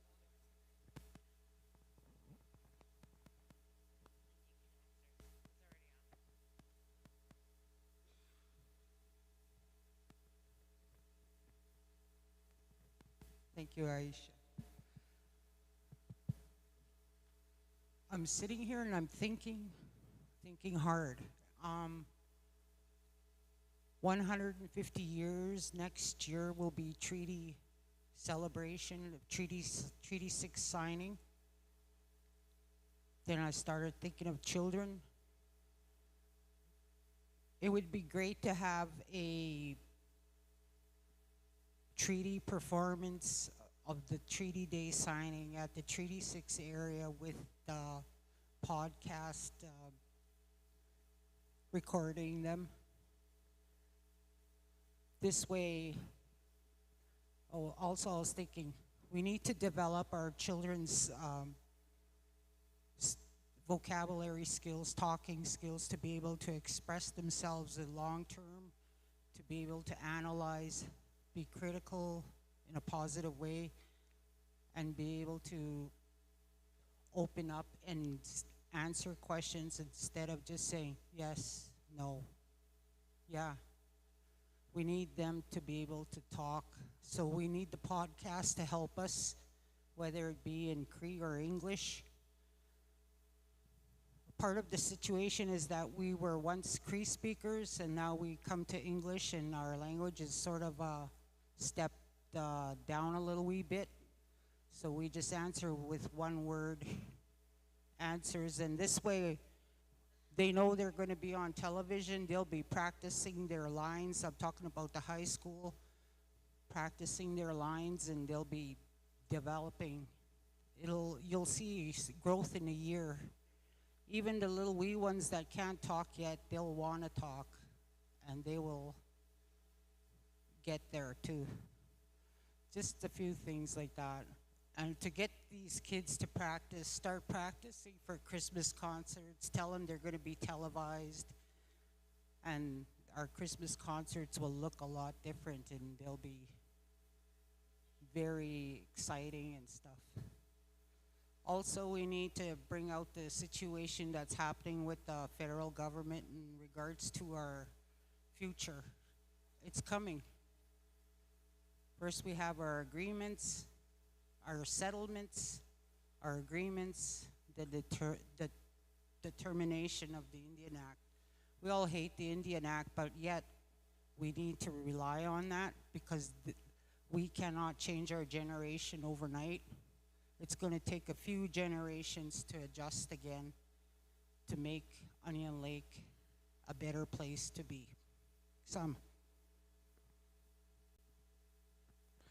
Hi. Thanks for your comments, Roseanne, and same with you, Liana. Really much appreciated. Just FYI, Roseanne, when you were talking there, you mentioned like doing a performance or a play for the 150th anniversary next year. We actually have a young man sitting over there at the table. He's producing this this live stream right now. He's been working on that, like on his own time. He's into acting, script writing, and he showed me the other day. He's like, "Hey, check this out," and he showed me his laptop, and he's working on something like that. So maybe we can kind of formalize that now that you mention it. It's really important and really cool. Just I just want to acknowledge our team, our live stream team, and our PR team.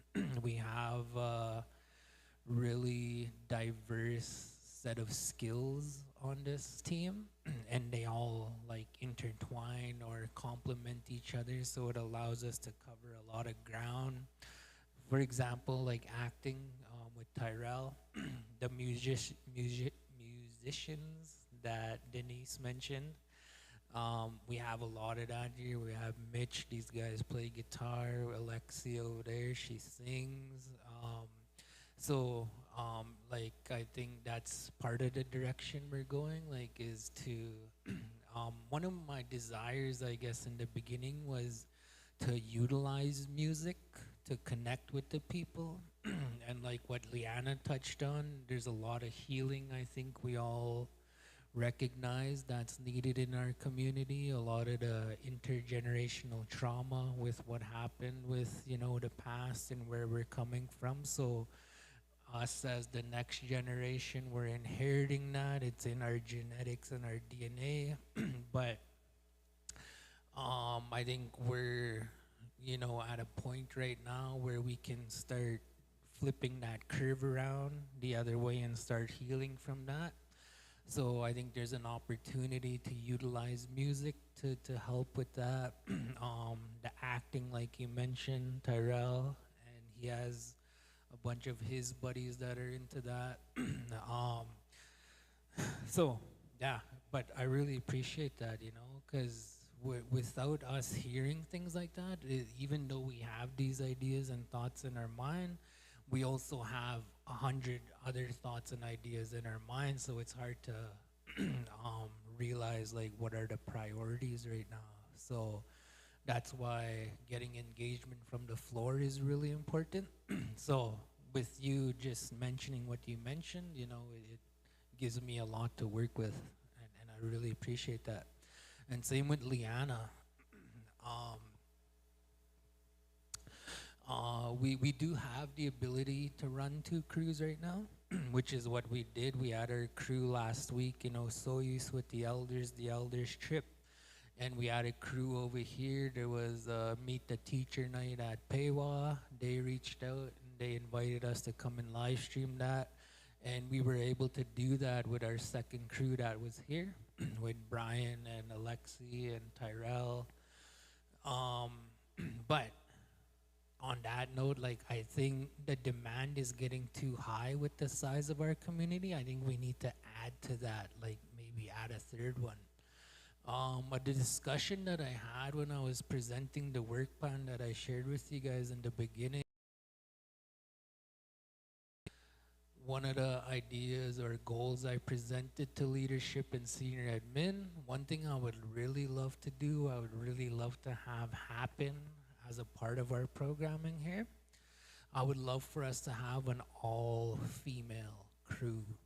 So they do all the setup, they do the hosting, the broadcasting, the producing, and they go around into the spaces where it's kind of easier, I guess, to have certain types of conversations versus with like a male crew.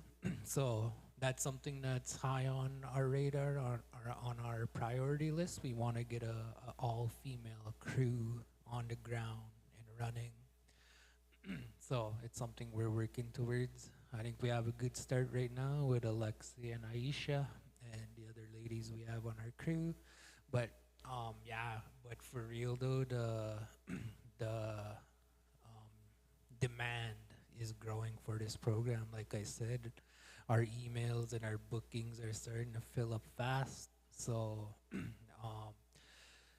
And again, I just want to circle back to leadership and senior admin. You know, I want to really thank them for sharing this vision with us and supporting this vision. So expanding like an additional crew, I don't think will be too hard to do. We just have to, you know, meet the supply and demand, and the demand is growing, so the supply is going to be needing to adjust here pretty quick.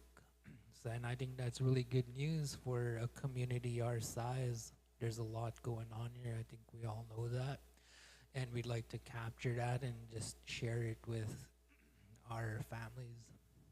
So, yeah,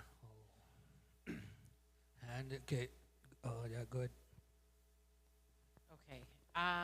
I just want to touch base on one of the comments that you made in terms of developing children and their vocabularies, because growing up I had a really bad stutter.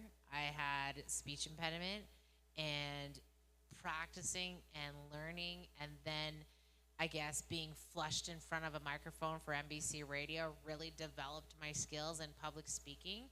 So I think you really nailed the hammer right on the head there when you said that, because something like this in the schools, not just the high school, but if you have a, you know, going through with the kindergarten kids, let's interview each and every single kindergarten kid and ask them where they want to be in 12 years, what they want to be, and then you have that capacity to go back and do a video for their graduation, right? So you're opening the door for a lot of things that can help them that are positive in the community. And I think that's one of the biggest things that this program is going to deliver, is what is so desperately needed, is the positive messaging within your nation. Because there's a lot of positives there, but it's getting outweighed by a lot of the negatives. And I think this is where we kind of come to flourish with that. But you want to take away? I just want to add to that real quick. You just refreshed my memory, but just with what the ladies were talking about here, I actually noticed that. I seen that last year. Last year we were invited to Eagleview, the middle school. There was a career fair that day. We got an email and they invited us to come set up a booth there, so we did. And me and Brian went there. We set up our stuff and we had a little interview station and some cameras, and you know, tried to make it cool for the kids. It ended up being a big hit over there, and the teachers would bring their class on a tour in the gym there, and they would see the lineup at our booth and the kids wanting to get on. And one of the comments that I got there that I think will stick with me for a long time is one of the teachers said, she came up to me after and she said, "How did you guys do that?" I was like, "Do what?"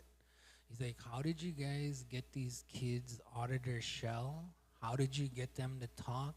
How did you get them to like be confident and be engaging and kind of just be themselves, you know? Not so in a shell, shy, reserved, and kind of, you know, not that into it." So just by providing that space for them, putting the headset on them and kind of just having a little bit of fun with them, the teachers, that's what they recognized, and they came and shared that with us, and I thought that was really cool. And I was like, really, wow, you know, like, because in reality, I think we all know this, I don't know, but it is intimidating. There's a lot of nervousness, and it's not an easy thing to want to step in front of a camera, to want to step in front of an audience and speak. I think it's just a natural kind of nervousness that we all feel no matter what level we are in terms of speaking and public speaking.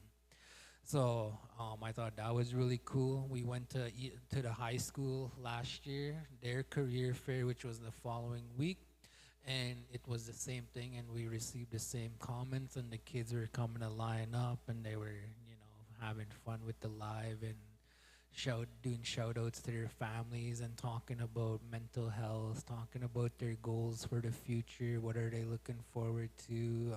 What are they up to? You know, just trying to have conversations with them to just kind of see where they're at with everything in their lives, and just trying to see how we can help. So I seen that personally in live action, and I'm glad you guys could see that and see the value in that and inviting us, you know, to do more work together.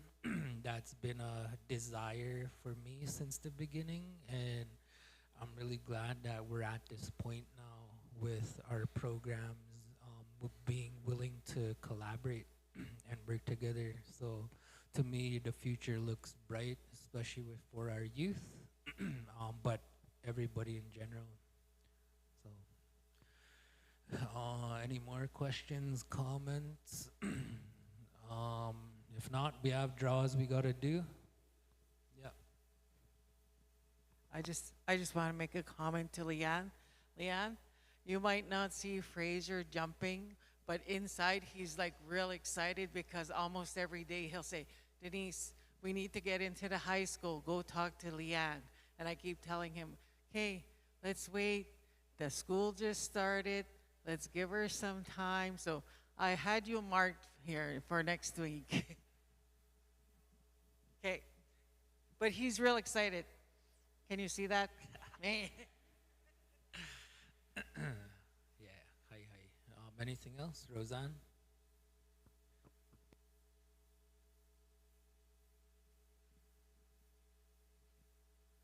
I just had to mention that about developing language and stuff.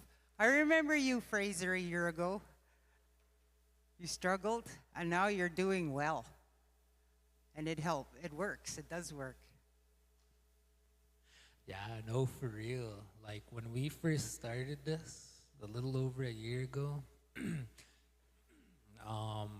and I was alone at the time, brand new program, and I was building this, and I knew, like I was doing all the legwork and getting all the pieces together and trying to get them all to work together.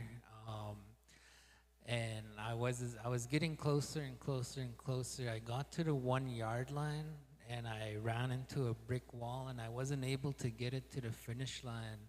So I had to call in some help, and they came in and they got us to the finish line and we launched this program.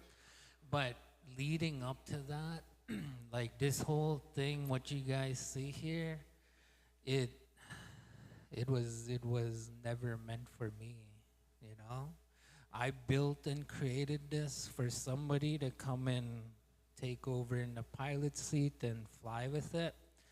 But it wasn't in the budget at the time, so I knew there was no choice but for it to be me. So it took a lot of mental talking to myself, and trying to just keep myself calm, cool, and collected. But it was so overwhelming, and the nervousness and everything, and yeah, I didn't have a choice, so I just kind of had to dive into it head first. And I'm glad you mentioned that, because it is true, right? Like, it works. You could see it. Go back to the beginning and watch every episode, and you'll see not just one person evolving, but a whole crew evolving together. Like, you look at where our crew is now. They came a long way, and I'm really proud of them. So, hi. So there is a draw here, and how do you want to do it? There's 5? Okay. I'm just going to mix them up good. There we go. Here we go. Drum roll. Ernie, are you going to put your name in here? Hurry up. Ernie. Well, we're going to do one of the draws without you. He's coming. Okay, so what are we doing? 5 draws, 4 shirts, and a barbecue? And then somebody's groceries. 7 draws. Here we go. First one is a t-shirt.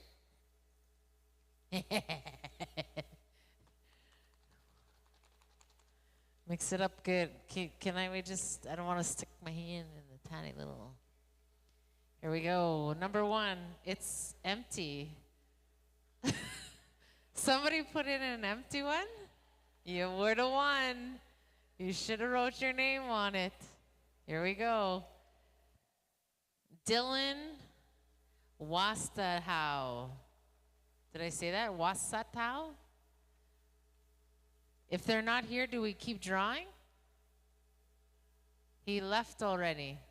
Save it for him. Okay. I tried.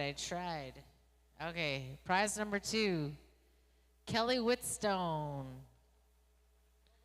Kelly, go get your prize.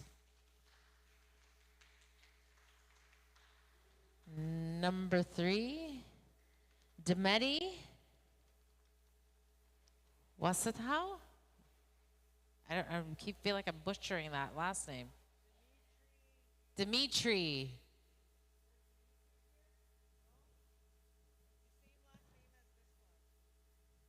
You're Dimitri? No, he's not, he said. Okay. Felicia.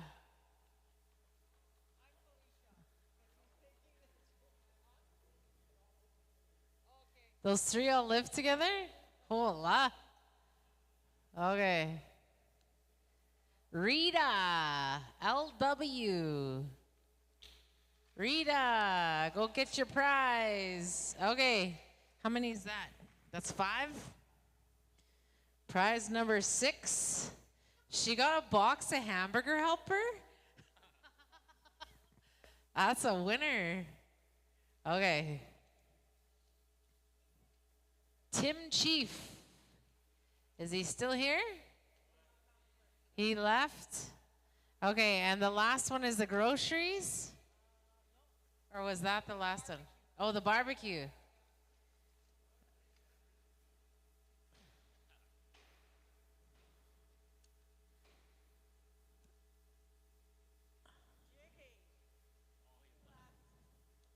Jay? Okay. Okay, the last one. Clara. Did that little girl just win all those groceries? Okay, they got, it's a light kit. Now this one's for the groceries. Okay. Congratulations. Real cute. Okay. Last one. Ruth Chief. Ruth. Congratulations, Ruth. There you go. We're doing 2 more? Yep. Oh, we got 2 extra t-shirts. Okay. Ernie.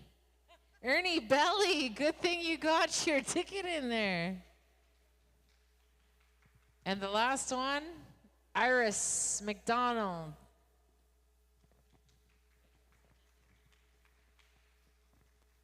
All right, thank you everyone for coming.